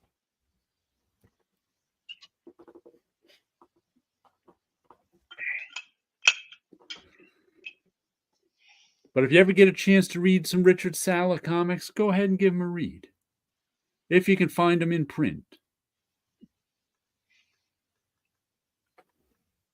62 Lefty Blues says, "For the love of comics got me into Sala." Yeah. He was one of the, this 2007 may have been the first time I bought his stuff, because he was one of those guys I kind of always knew was around, but never really bought his stuff. This may have been the first thing I bought of his, and also why I wasn't as like proactive in tracking it down when it came out as I am with stuff I'm used to buying. Do you ever find that happens to you sometimes? If it's like an artist you've been buying for years and they come out with something new, you make sure you track it down. But if it's somebody you're just checking out, you pick up 1 or 2 things. Then if you don't see the next 1 or 2 things, you'll get them later. Yeah. And then you never get them later. Yeah, there's plenty of, oh, I didn't know that came out. I'll put it on the list to get it later. It's like, and then sometimes there are books where like, I'm just happy that they exist. I'm not going to pick them up, but I'm really happy that they exist. I think I react like that a lot when I see like something with Michael Golden working on something. Oh, okay. Where it's like, oh, that'll be a great book to get, and it's like, I just don't go out and get it. You'd like some nice Michael Golden art, but the book doesn't interest you that much. Right. Yeah, I can understand. Or chances are I already have that artwork in some other form. A collected edition or something. Right, exactly. That happens, you're like, ooh, a new edition of this. Right. And it's like, it's like I've never read Michael Golden's Micronaut stuff. Right. And it's like, but I never had a desire to read Micronauts. So to me, it's like, oh, some great artwork exists there, but I'm not interested in getting it. And I don't know if it's just that, the characters are okay, but I know there's not like a full run. Am I going to get a full story? Is it going to be like other Michael Golden products where it's like it will start with his work, and then for some reason he leaves the book, and then it's never as good? And there's been a couple of titles like that in the past. Issue 12 is a good jumping off point. Yeah, for Micronauts. It's not just because it's the last Michael Golden issue. The first arc doesn't leave that many dangling plot lines. Yeah. So if you want to stop reading after that, you can get the special editions, the ones with Baxter paper. Now, not that I'm ever going to read the Micronauts again, but my copies are in France. But I had every single issue. I bought it all the way from the beginning to the end. And it was always a solid comic. Through 3 volumes, I bought it even. Right. But I have no interest in ever reading it again, so that's okay. Like I said, if you never read Micronauts, that's fine. But if you do read Micronauts, it's pretty good. It was funny. I was just thinking, I've been, giving lots of books and comics to my students this semester. And one I gave away this week once again, if my opinion is over a decade old, it's expired, was a book called Wasteland Apocalyptic Edition. It was an indie book, black and white, beautiful hardcover book, really nice. And I remember I think it came out in 2009. I think that's when I got it. I was kind of excited to get it. It looked cool. I think it came out of it was in black and white. So it came sort of out of the Walking Dead era, when in the aughts, a lot of people were doing black and white horror books because of The Walking Dead. And this was one of those, but I think it was a post-apocalyptic book. I don't remember a thing about it. All I remember was being mildly disappointed after having read it. It wasn't as good as I thought it was going to be. I have no idea. And I was like, am I ever going to read this? I'm like, I don't think so. But then I was thumbing through it. And there's the main story, which is to be continued too. It's like 3 or 4 trade paperbacks in this big, thick hardcover. And at the end had these like one-shots that came out. And one of the one-shots was done by Carla Speed McNeil. I completely forget. She's one of my favorites. I completely forgot she did anything in this book. And I was looking at it going, oh, I kind of want to keep the Carla Speed McNeil part. I was like, no, I'll try to, now I'm going to try and I ended up giving this to one of my students who was happy to have it. She said she's going to send me a photo of her shelf with all the books I gave to her on it, because she's got a whole shelf full of books now that I gave her this semester. I've been bringing in books every week for her. But I was like, now I'm going to track down that one Carla Speed McNeil drawn issue of this. It was some sort of Wasteland special. But I was like, oh, do I want to keep this whole giant hardcover for? No, I'm never going to. Story. For one now. I can find and I actually looked online. In fact, there's also, the trade paperback that collects just those one-shots. But I'm like, I can just get the one-shot. I'm sure mycomicshop.com has it somewhere. And it's not expensive. Because nobody knows this series exists. I wonder if they ever finished it. And also, I remember when buying that big edition, it annoyed me that it was to be continued. Like, it's this giant hardcover of I don't know how many issues, 20 issues, to be continued. It was like, And I don't know if it was ever continued. Timey says, I've read a little Micronauts. My collection is tiny. It's okay. Micronauts was, like I said, I bought it all through the early 80s. It was a solid Marvel comic. It was better than average. But it's nothing I want to revisit and read again. It was a fun month-to-month read. Always had good art. Was it Jackson Geist started there? Mm-hmm. I think so, yeah. Kelly Jones started. Yeah, Kelly Jones started by inking Geist, and then he did the penciling. Now we started by inking Bruce Patterson. Bruce Patterson did some good. Yeah, it always had solid art.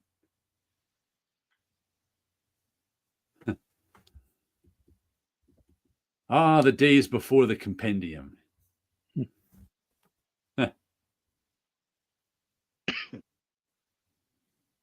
And this was a pretty good comic I got this week. It's a one-shot from Mad Cave called Vanishing Point. Show you a little art.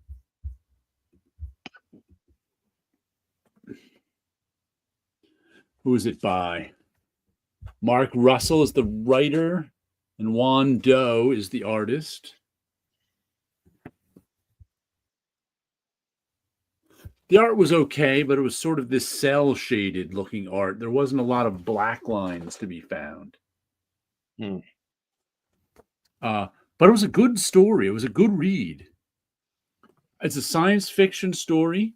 There he is, about a guy going out mining in space. Once again, this is no way to run a railroad. They send one guy out into space far away for 10 years to mine. And he gets paid a whole lot of money. And he comes back with some rare mineral that humans have to do. I think Vanishing Point is going to be Russell's one-writer anthology. I think it's supposed to be an anthology. Vanishing Point was a cool sci-fi story, but pretty darn dark. Yeah, it was. I don't want to give away the story. It was dark. But do you remember there was a movie that got a lot of critical acclaim a few years ago called Moon? Yes. And it was I remember watching that. It was about a dude living on the moon. They said something like Earth got like 3/4 of its power from the moon. And there was this big, like, automated factory up on the moon that one guy ran, and every year he was replaced by another guy. And the whole movie, I was just like, and there was some mystery behind it, but and it got good reviews, and it was pretty a hit movie. But the whole time I was like, this is no way to run a railroad. If you get 3/4 of Earth power, don't have one guy up there. Yeah. Why would you have one guy up there who's in charge of keeping the whole thing running? And I just couldn't get past the base. It was well done movie. Gore Vidal says, I think Bowie's son directed the film. It was well directed, well acted, well written, except the whole time I'm like, this is no way to run a railroad. You would never do this. You would never put one guy in charge of if something goes wrong, you got to send another rocket. Like, this makes no sense. And though this story was good and I enjoyed it, I was like, you're going to send one guy out to mine by himself for 10 years? That makes no sense. But it was a good story. You know, if you can get over that initial concept, the story itself was good. I mean, the story itself wouldn't make any sense if you sent more than one guy. Just like that Moon movie would make no sense if you sent more than one guy. So you kind of I have to put that aside to enjoy it. But it was a good series, and I think like I think it's going to be Russell's one writer, and I think there's something going on like that, where this is going to be an anthology of one shots. But I enjoyed the first issue a lot. How Gore, are you sure your lawyers approve of this show? In Texas, we have a saying: one riot, one ranger.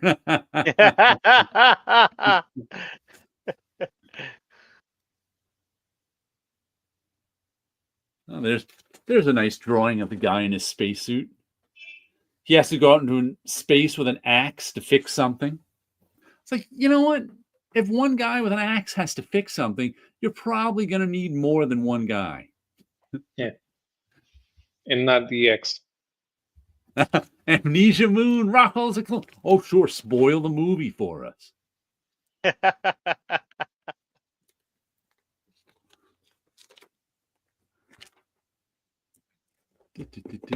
Yeah, that was the secret of the Moon movie, by the way. That was the weird thing going on.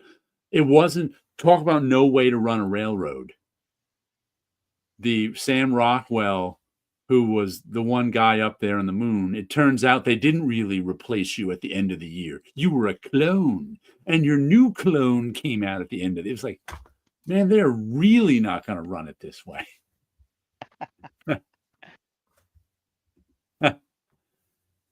Sleepy Reader says half of that artist John Doe's panels I like, and the other half are really bland. Yeah, I think that's like the cell shaded parts are bland. I got to agree with you there. But his storytelling was good. John Doe's storytelling was good. Wando. So, you're miling. I would buy more of it. Probably they'll have a different artist next time, I think. Of course, in the book, he's a human. Hello, Damien. I guess in the Moon book, Rockwell isn't a clone. He's either one. The clone just made it more unbelievable that That made me go, that is no way to run a railroad. You will not have one guy up on the moon being in charge of 3/4 of Earth's power. Nope. If something goes wrong, we could lose power. Who cares? We still have 1/4.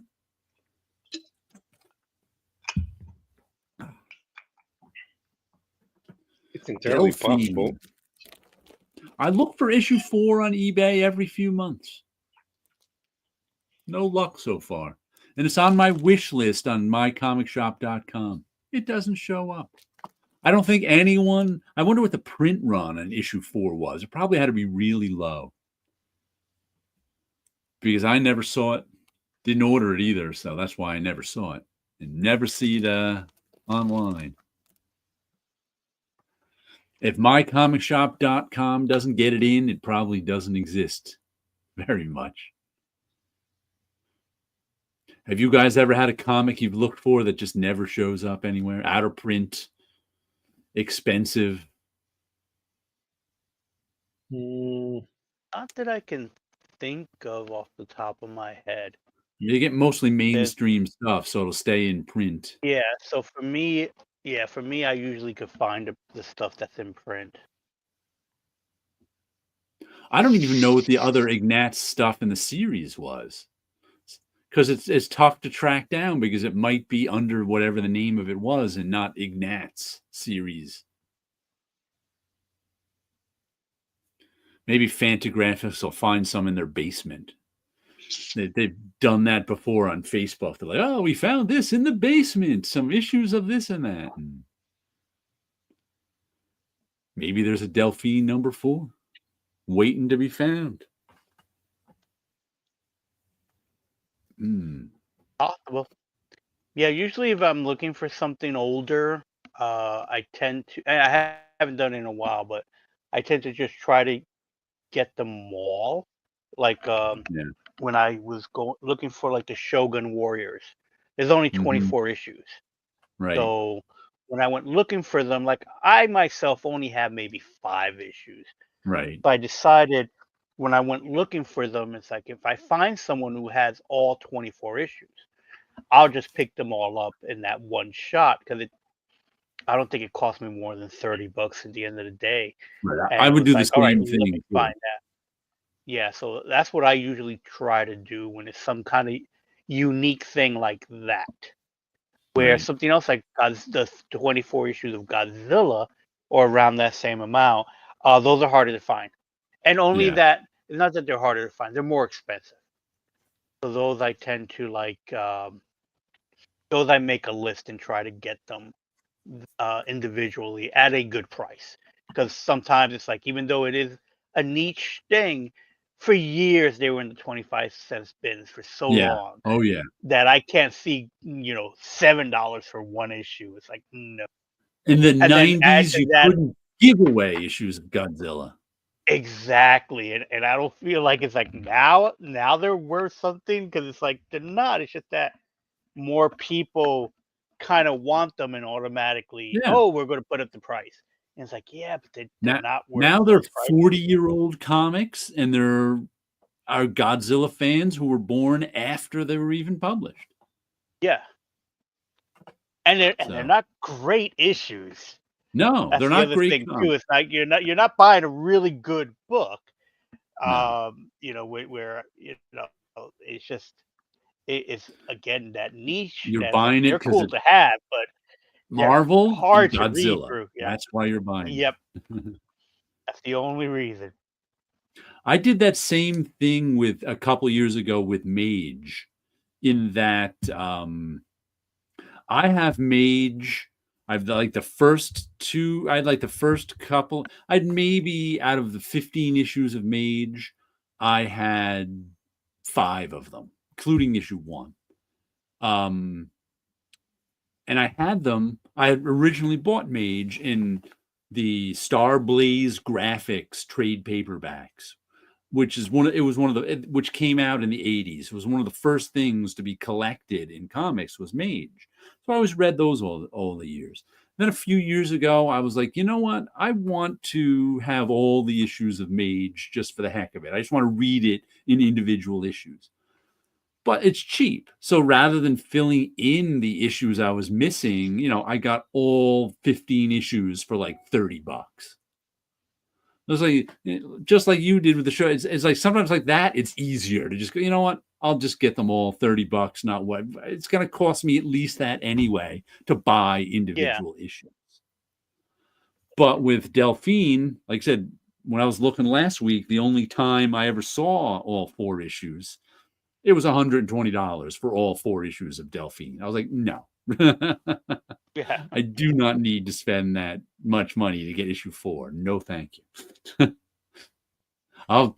It'll be incomplete, or I'll find issue 4 sometime. Either way is okay.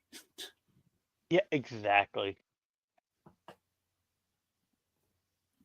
I was kind of doing that similar with the when I was looking at getting something like all the books from Continuity Comics, Yeah. where they're not too expensive, and those I was buying those in like just in bulk. Like some people have most of this one title, most of this other one. So from one guy, I got a whole box load of them. And again, it didn't cost me that much. Where it's like that was at least easier. Whereas like I got the bulk of them, and then there's just a handful of books here and there that I would need to track down. No, it's But funny. I told you that my Micronauts were in France. yes, I don't know, 5, 6 years ago when I sold them, I was like, what am I? They were worth some money because they were never reprinted at the time. And I was like, what can I say? I'm like, you know what? I am never going to look at these Micronauts again. I may as well, they've been sitting on my shelf since the 80s, unlooked at. I'm like, may as well sell them to somebody who wants them. And I looked through them, and for some reason, I was going to sell them all in one shot, volume 1, 2, and 3. And for some reason, I was missing one issue of volume 3. And I was like, I'm just going to go buy it. I don't care. I can't. It'll be, I'm like, it'll be easier to sell. So I went on eBay and I spent like $5 on the one issue I was missing and got it. And it was like, I just want to be able to say it's complete. I don't want to have to explain to people that one issue is missing.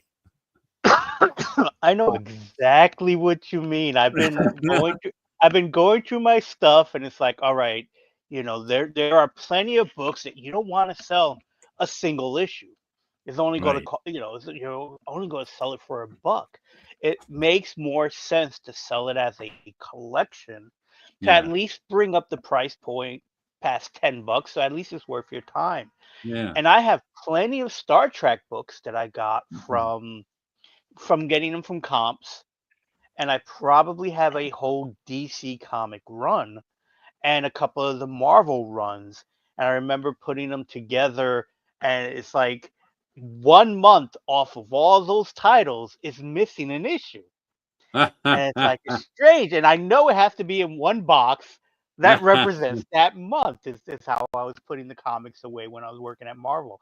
And it's like I know it would just be easier for me to put everything together that I possibly can and then do an actual inventory of them so I can sell them in a chunk because I'm going to want to do that. But part of me knows it's like I'm going to probably have to buy one book to make this at least a worthwhile package. Right. I think I got $200 for my set of Micronauts. Not bad. Yeah, it's not bad at all. It's less than what you paid for because you got them for cover Yeah. price. So they're just basically paying for storage at that point. Here, you store them now. I've been storing them all these years. You store them now. No backsies. No vaccine.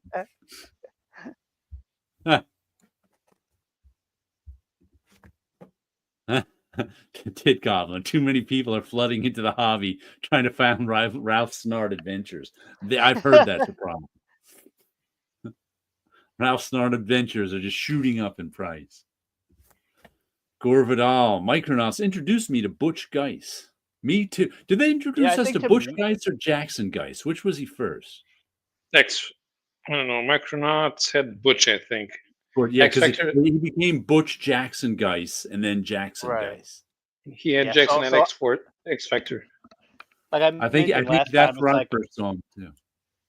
yeah, I think I was introduced to Butch Geist first, and then Jackson Geist popped up as like, is that his brother? Not realizing it's because somewhere I miss Butch Jackson Geist. I miss those books, so I really thought they were just two different people. But It it's a never good occurred to feeling. me that they could be two different people.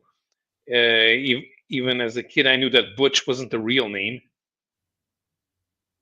Well, being that I followed him, he was credited as Butch Geist, and then he was credited as Butch Jackson Geist, and then he was credited as Jackson Geist. So I bought him through all those 3 iterations, so there was no confusion with me. I Yeah, don't and for remember me, what it was books they more were of like writing. it never occurred to me name wise, only because of the weird name in comics. And then you did have brothers in comics. Yeah, You had father and sons, and so yeah. there were plenty of family members where that was like that. And then there were I could people who were see. like, "Oh, I didn't know that this was the same guy. He just changed his name in the Yeah. middle of it." So that's the other thing too. That for a while, when I was doing art returns, I didn't know some of the pen names. Learned those later. Oh, yeah. That's like, oh yeah, this is actually this guy. It's like, oh, okay. And it's like, how'd you know? Oh, it was the best kept secret just because they wanted to work at Marvel and DC. And it's a good thing they told us that his name rhymes with nice. Otherwise, Yeah, I wouldn't have figured it out. You'd be pronouncing something like Guis Guis, yeah. yeah, probably. or Gucci. I think this is the last comic I got this week, which would be Plague House, issue number 2. I've been liking these covers. I gotta say, I think it's been the covers that have sold me on this. I just like the design. I like the house and the upside down face. The art inside's okay. It's a horror story about a haunted house. That's a nice page. These 3 people go around. I'm giving you the finger.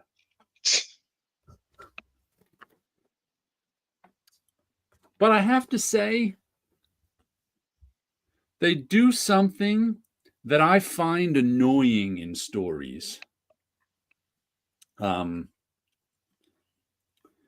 Is that they go around. There's the cover to the next issue. Once again, I'm liking these covers.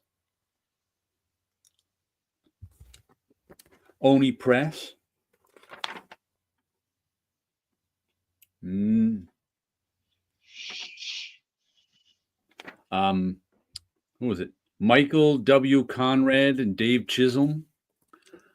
What they do is they're sort of like a ghost busting team. These 3 people that go around, and they usually find nothing. Sometimes they find something. But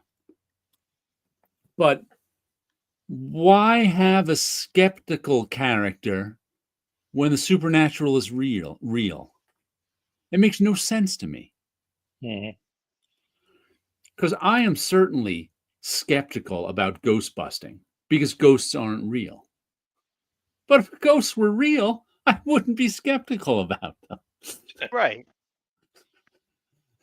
So I find that very strange and I've read a few comics with that basic conceit. But it's a fun horror story. There's murder and monsters. But there's no reason for a skeptical character. There just isn't. Yeah. Worth, I think, all of Oni's books are $5. Yeah, but it was worth the $5 for the cover.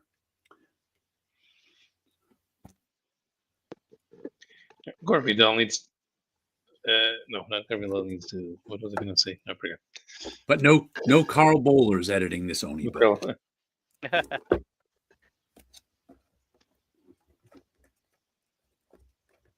Vanishing point. General MacArthur must die.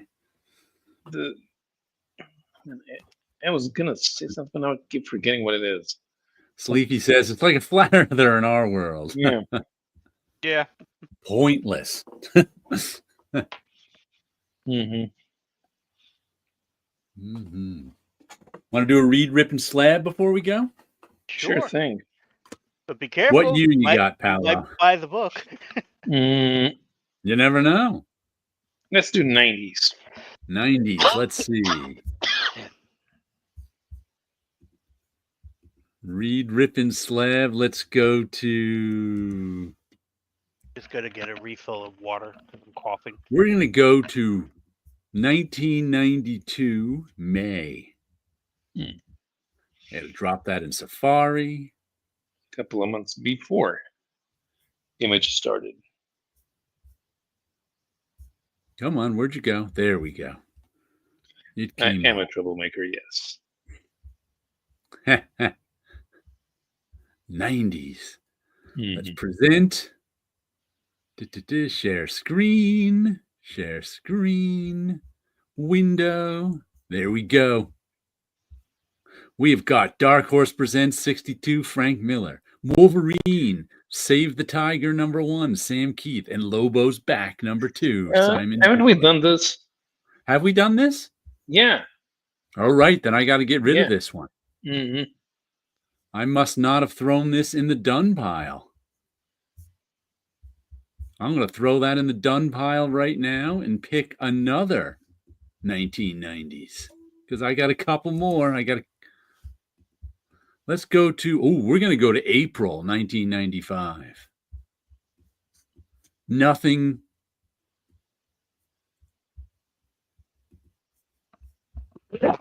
Whoop, not settings. Present, share screen.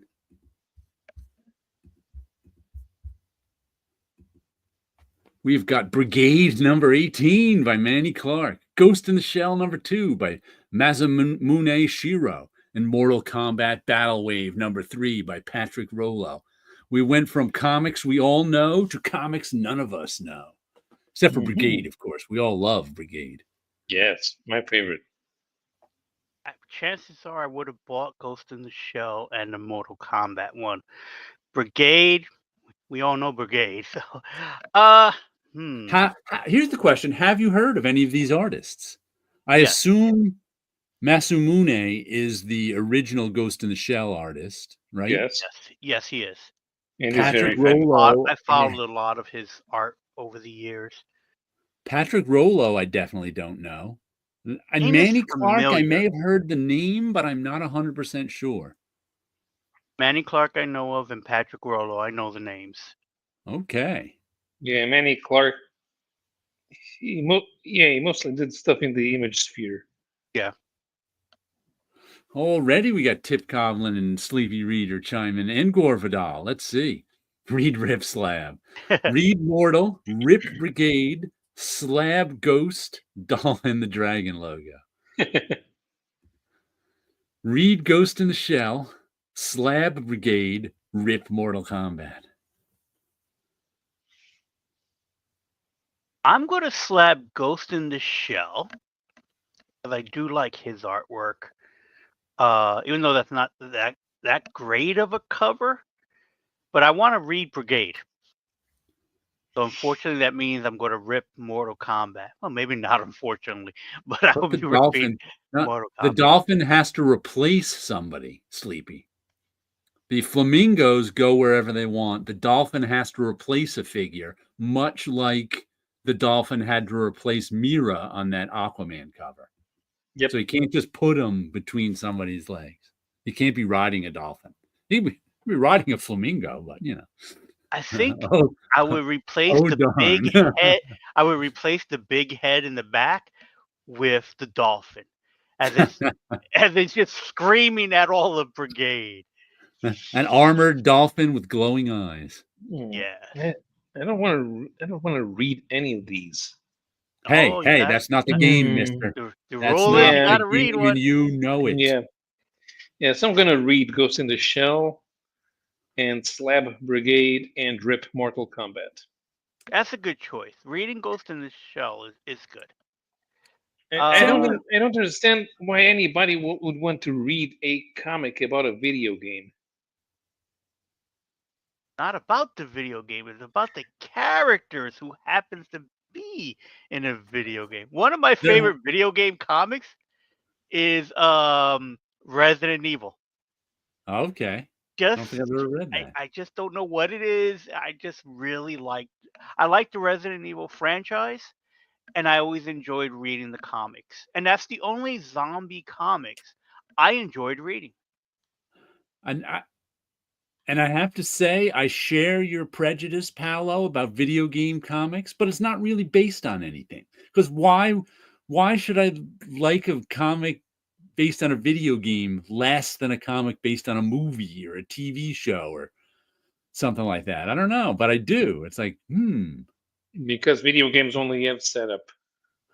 But no, especially these days, video games have a lot of backstory. They've made freaking TV shows about video games. The Last of Us is one of the hottest TV shows airing right now, And I'm based enjoying on the a heck video out of game. it based on a video game. I'm even watching now on Netflix Devil May Cry. Again, Oh, based on a video game. I liked the Halo TV show based on a video game. Yeah, I enjoy that as well.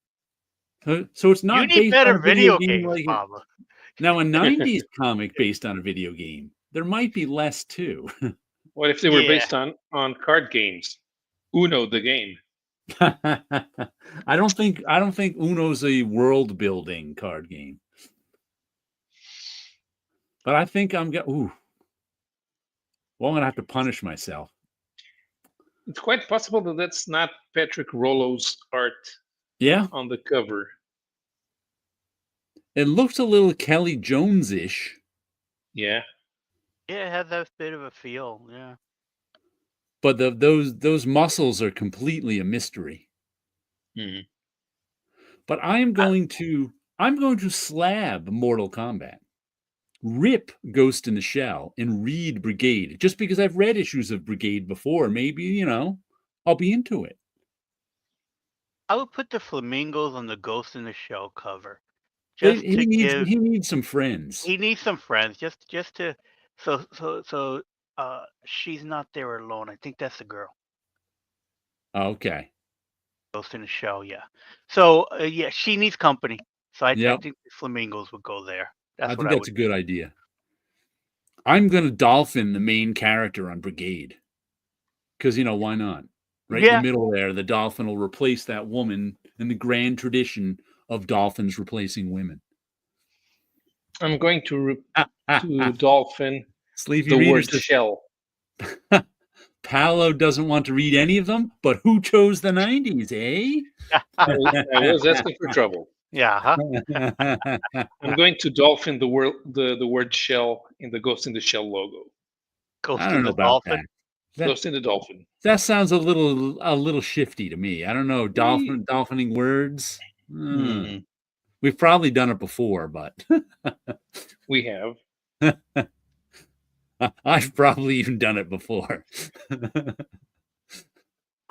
mean, it's hard I to think we dolphin replaced the logos. jacket. All right. Mortal Kombat. And the flamingos are going on the shoulders of the female character in the Mortal Kombat comic. Because Hey, of the that guy's size. really the flamingos will be saying, "Hey, that guy's really flexing there." Yeah, I think he's making muscles pop that don't even exist. Yeah, that brigade cover, because of how small it is, those guys' legs look like they're clones of each other. I wasn't sure if it was like a clone tool was used and there's a double image, but it's like both legs are kind of like exactly the same from this distance. And that brigade cover is so 90s coloring. There's like highlights on every one of the muscles on those two guys on the side. Oh, completely. It's like every muscle has its own key light. Yep. That's 90s coloring for you. And this is 95, Highlight, so it's early highlight, digital. secondary colors, secondary lights. We so the whole color grayed out. Big deal. Bart Sears. That's who the cover art in Mortal Kombat reminds me of. Yeah, I either got that name from uh Mike's Newsstand or from the Grand Mm. Comic Database. Sure. Yeah, it is Rollo's art inside, but and I've never read that Mortal Kombat, but I these franchise comics usually you get the Yeah. cheapest high school dropout to draw the interiors, Ah, and then you spend all the art budget on a cover by a professional. well, look it up on the Grand Comics Database. Yeah, I could have got it wrong. it doesn't have a credit. It doesn't? Nope, Okay.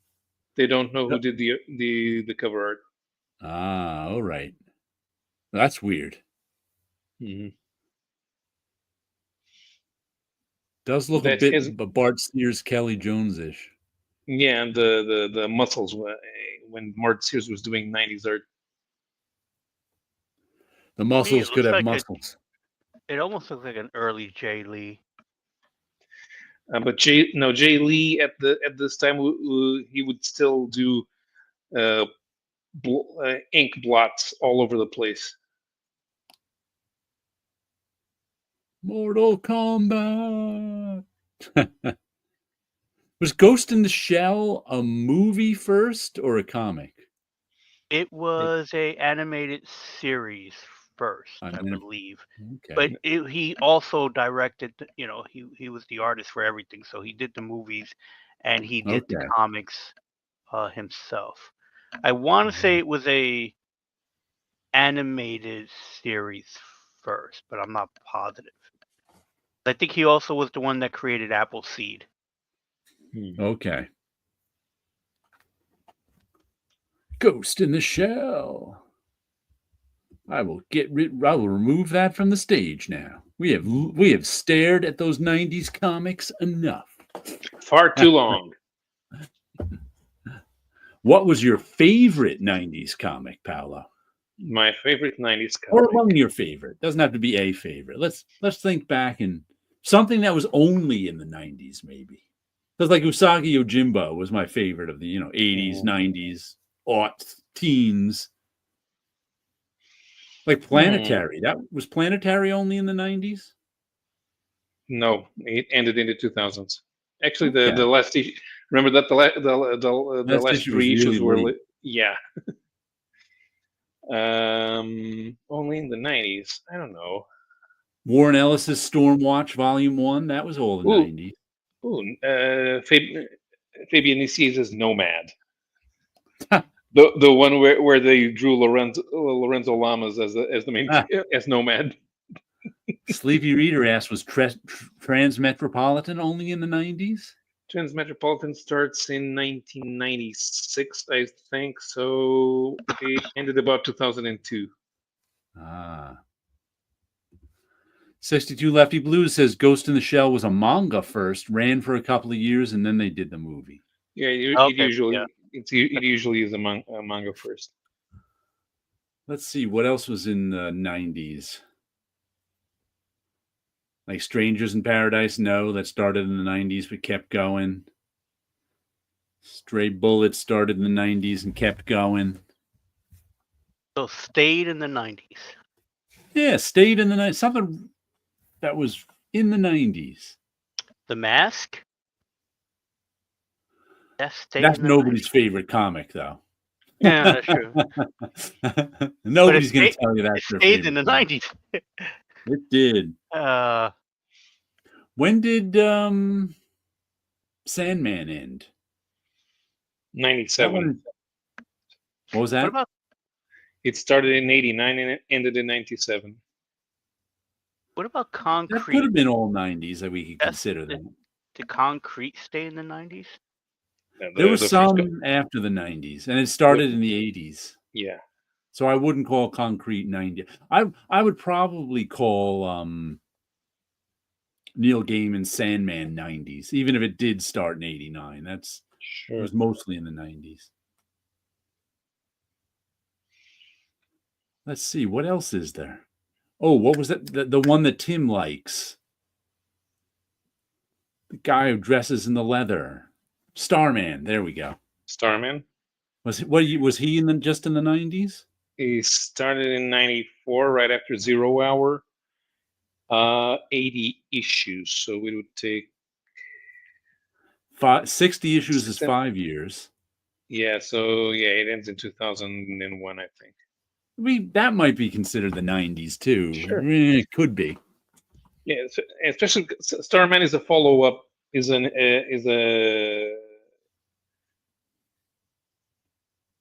It's a philosophical follow-up to the Golden Age, which then became considered an Elseworld, even though it wasn't designed as one. Yummy Fur was the 80s. Yummy Fur started mid 80s, so Watchmen was the late 80s, yeah. Definitely 80s. Let's see what I would think like Starman I would consider a 90s book. Just because it is such a 90s book. Yeah, it is. It is a 90s book, but it was going against the grain. Yeah. I mean, 90s book in that it was like 90s counter cult. It wasn't typical of 90s comic books, but it was typical of 90s culture, I would say. Right. Especially looking back. Hate keeps on going to this day. So that wasn't just 90. It may have been very typical of the early 90s, but that was only volume 1 or 2 of Hate. Bone ran from 91 to 2004, 55 issues. So Bone is kind of timeless, too. Yeah. Let's see, what else ran then? The Marvel Spawn clone, Nightwatch. Nightwatch, did you say? It was Nightwatch. Clive Barker's? No, that's Nightbreed. Clive Barker's. Nightbreed, yeah. Nightbreed. That was did any of the Clive Barker stuff make it out of the 90s? The Marvel everything comic? Maybe. No. I don't think so. No. Box Office Poison. I think that was all 90s. I'm going to have to look. That's one of the. I usually see a collected edition of that everywhere, and then I'm always tempted to buy it, and I never do. It's good. I like Box Office Poison. It's very Wilson would love it because it'll be very nostalgic for him. Because it's about 90s New York City. And it starts out being like a slice of life sort of thing between these people who went to college, but then it kind of transforms into being about this, like there's a group of about 4 or 5 friends and their dating life, but one of them is a cartoonist. And it becomes about sort of an indie cartoonist trying to make it in the comic world in the 90s. So it becomes, and lives in Brooklyn. It becomes very nostalgic now. It wasn't, Box Office Poison Wilson can probably relate to it, having been a cartoonist in the 90s in New York City. Yeah, Box Office Poison ended in in October 2000. Yeah, so that I would say that one's mostly a 90s one. 21 issues. Yeah. Let's face it, the best books of the 90s all overlap with other decades. Yeah, that's because it's an arbitrary time measure. You know. It really is. That's like when I just heard that, I can't remember who it was, like some sports figure was the only one to have, 100 catches in a year in the 80s, 90s, and 2000s. It's like, well, that's just because that's his career happened to overlap. His career started in 88 and ended in 2002. You have to have that exact career in order to do that. And if you try to do the division of decades It's tough. as culture. Yeah. The 70s actually lasted for 15 years. Yeah, exactly. The It's like the 70s started in 1968 and ended in 1982. there's a guy who actually does that. High low brow culture. So I haven't been to the website in a while. Mm. He divides up all the decades by, some lasted 15 years, some lasted 8, by their kind of cultural influence. And I think he even had the 60s ended when Gwen Stacy died. And he's not even dividing up comic book decades. He's like a pop culture guy, but comics were part of. He's a comic book guy, and they were part of pop culture. But I think he had the 60s ending when Gwen Stacy died. And I was like, oh, look at that. He uses a comic book event to end that decade because most of the other ones didn't. High low brow culture, I think is the name of it. I have it bookmarked somewhere.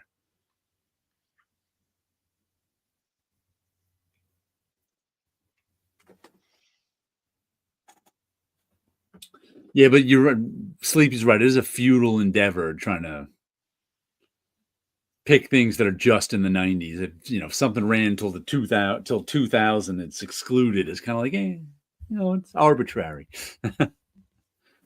Yeah, Preacher ran from 99 to 2000. Yeah, Preacher could be thought of as a really 90s book. Liz, Is this it? this didn't High get low. posted way earlier. Are you thinking about the Martian with Matt Damon? Because I think he got stranded by mistake, but I don't think so. No, that's a With- different There's a type. different one. The Moon was a different one. Yeah. And the Matt Damon one was a good book, and it was a good movie. And I don't think I didn't see that one, but they didn't send him alone, right? Like everybody else No, died. no, he got stranded. Yeah, that's That's what different. it was. Yeah, completely different. That's different than sending Matt Damon like alone to Mars to run a colony. Or Right. something, study. He's like, that ain't gonna work. One guy. You spend all this money to send one guy into space. I think it's the same amount of money to spend 10 guys into space. And he didn't even bring tacos. No tacos. He had to grow everything himself once he invented soil. Right. I watched the trailer, so that was enough for me. I was like, yeah, he made it. They're not going to kill Matt Damon in space. I'm not. If they give that a bummer ending, everybody will be upset. What was funny for a while after the movie came out, it's like, the American government has spent a lot of money saving Matt Damon from space problems. Liz says, LOL, he ate many potatoes. That's right. And he Space was potatoes. glad to have them. Martian potatoes. Were they red potatoes? They had to be because of the soil. And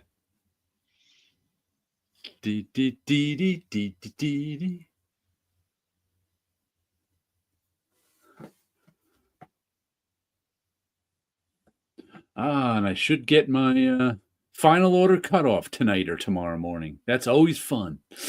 I have such fun going through final order cutoff and seeing what comics I want to order.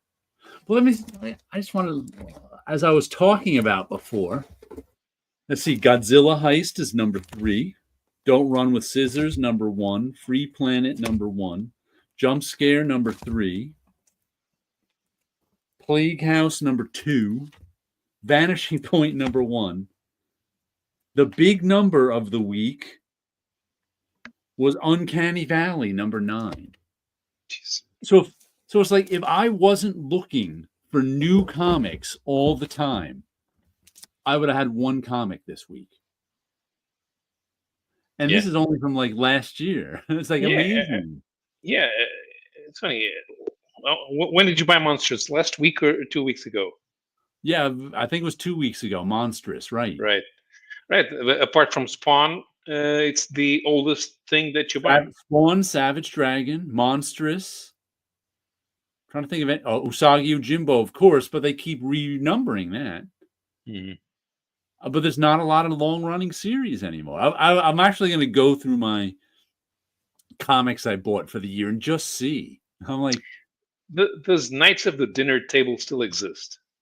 I don't know. I only bought maybe one issue or read one issue of it. I only ever bought one issue because they reviewed one of my comics. They didn't like it too much. But I did. What did I buy? I bought like issue 200 of Femme Force last year, right? Oh, yeah. Remember that one? So that one's still going. I remember and Femme also, Force, yeah. it must be 5 years ago now. I bought. Oh, look, we got balloons from number 2. I bought like what was it? Gold Digger issue like number 170 or something. I was like, Gold Digger? I never see this. How is it up to issue 1? How is an comic I don't know exists up to issue 170? It's Antarctic Press, correct? Yes. 62 Lefty Blues says, yes, I think it does, Paulo. The Knights of the Dinner Table still exist. Yeah, Antarctic Press. I just saw a little thing on Antarctic Press about, publishing comics for 40 years or something. And it's like two brothers who just like to publish comics. They both have day jobs. They just publish comics in their spare time. Kind of crazy that they're still publishing. But everybody was paying attention to Spawn reaching 300, and nobody did the same thing to Knights of the Dinner Table, because apparently we're already up to number 315. Wow. And this is supposed to be made by this. Is this always supposed to be made by the same guy? I have zero idea. I don't know. I'm thinking so, but I'm not positive. How many people out there do you think have complete sets of Knights of the Dinner Table? Publishers themselves. Where would you put the over-under? Let's say, if I were to throw out a number, 103. Would you bet over 103 people have a complete set of Knights of the Dinner Table, or under? Only fans? I would say under. Under? I would say under. Because I don't know if that's a series that someone would go, oh, whenever they discovered it, are they going to be looking for the back issues? I don't know. But if you got in on it early, would you just keep buying it? Or would you grow disinterested at some point? Comic Crack's going with under 103. What about you, Paulo? What do you think? Over or under 103 people have complete sets of Knights of the Dinner Table? Oh, definitely under 103.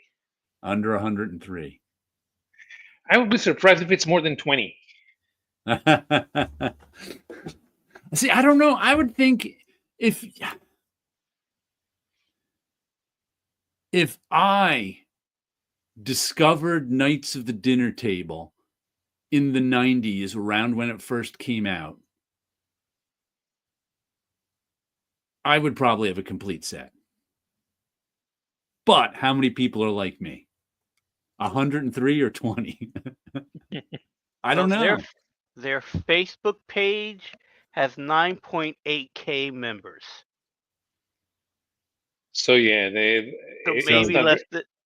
less than 100. I would guess has a full run. It's a gamer comic, says 62 Lefty Blues. Yeah. I mean, how many people still play role playing? A lot, according to the internet. I see a lot of role playing stuff out there. I see a lot of younger people playing role playing stuff, but they don't have complete sets of. Right. It's like I role play, and again, the only reason why I ever bought an issue is because they did a review of one of my books, but I've never gone to actually read the stuff that they do. Well, we'll leave that question hanging in the air for the week. We're going to be on Paulo's channel next week. I do believe. And remember, our lesson for the week is you don't need a female to fight your battles. Okay? Remember that. because you're General General MacArthur. MacArthur says you don't need a female to fight your battle. That's They what didn't even. They Or didn't he even doesn't need put his corncob pipe on the cover. No, it's there. It's falling out of his mouth as he yells. Yeah, there it is. Yeah. Of course, they got his corncob pipe in. Yeah, Yep, so you wouldn't 1977. know it was him. Right. 1977, promoting smoking to the youth. All those crazy kids smoking their corncob pipes. But remember, that was the craze in '44. I thought the lesson they of gotta the day keep was it no true. backseat. You learned 2 lessons in this one. That's No that's No the main backseat. lesson. No backseat. We got some confetti. We got some lasers. And everybody have a good week out there. No backseats. Yeah. Go. Do read Jack Katz's First Kingdom and tell us how it is, because we could get If past issue you- number 1. If you dare, I think Sleepy Reader was trying to read it with Comic Crack one time. I don't think they made it through. It was maybe somebody else besides Comic Crack. It was years ago. I don't think they made it through it. We'll have to go back to his channel and look. All right. Everybody have a good week out there. Take care. Bye.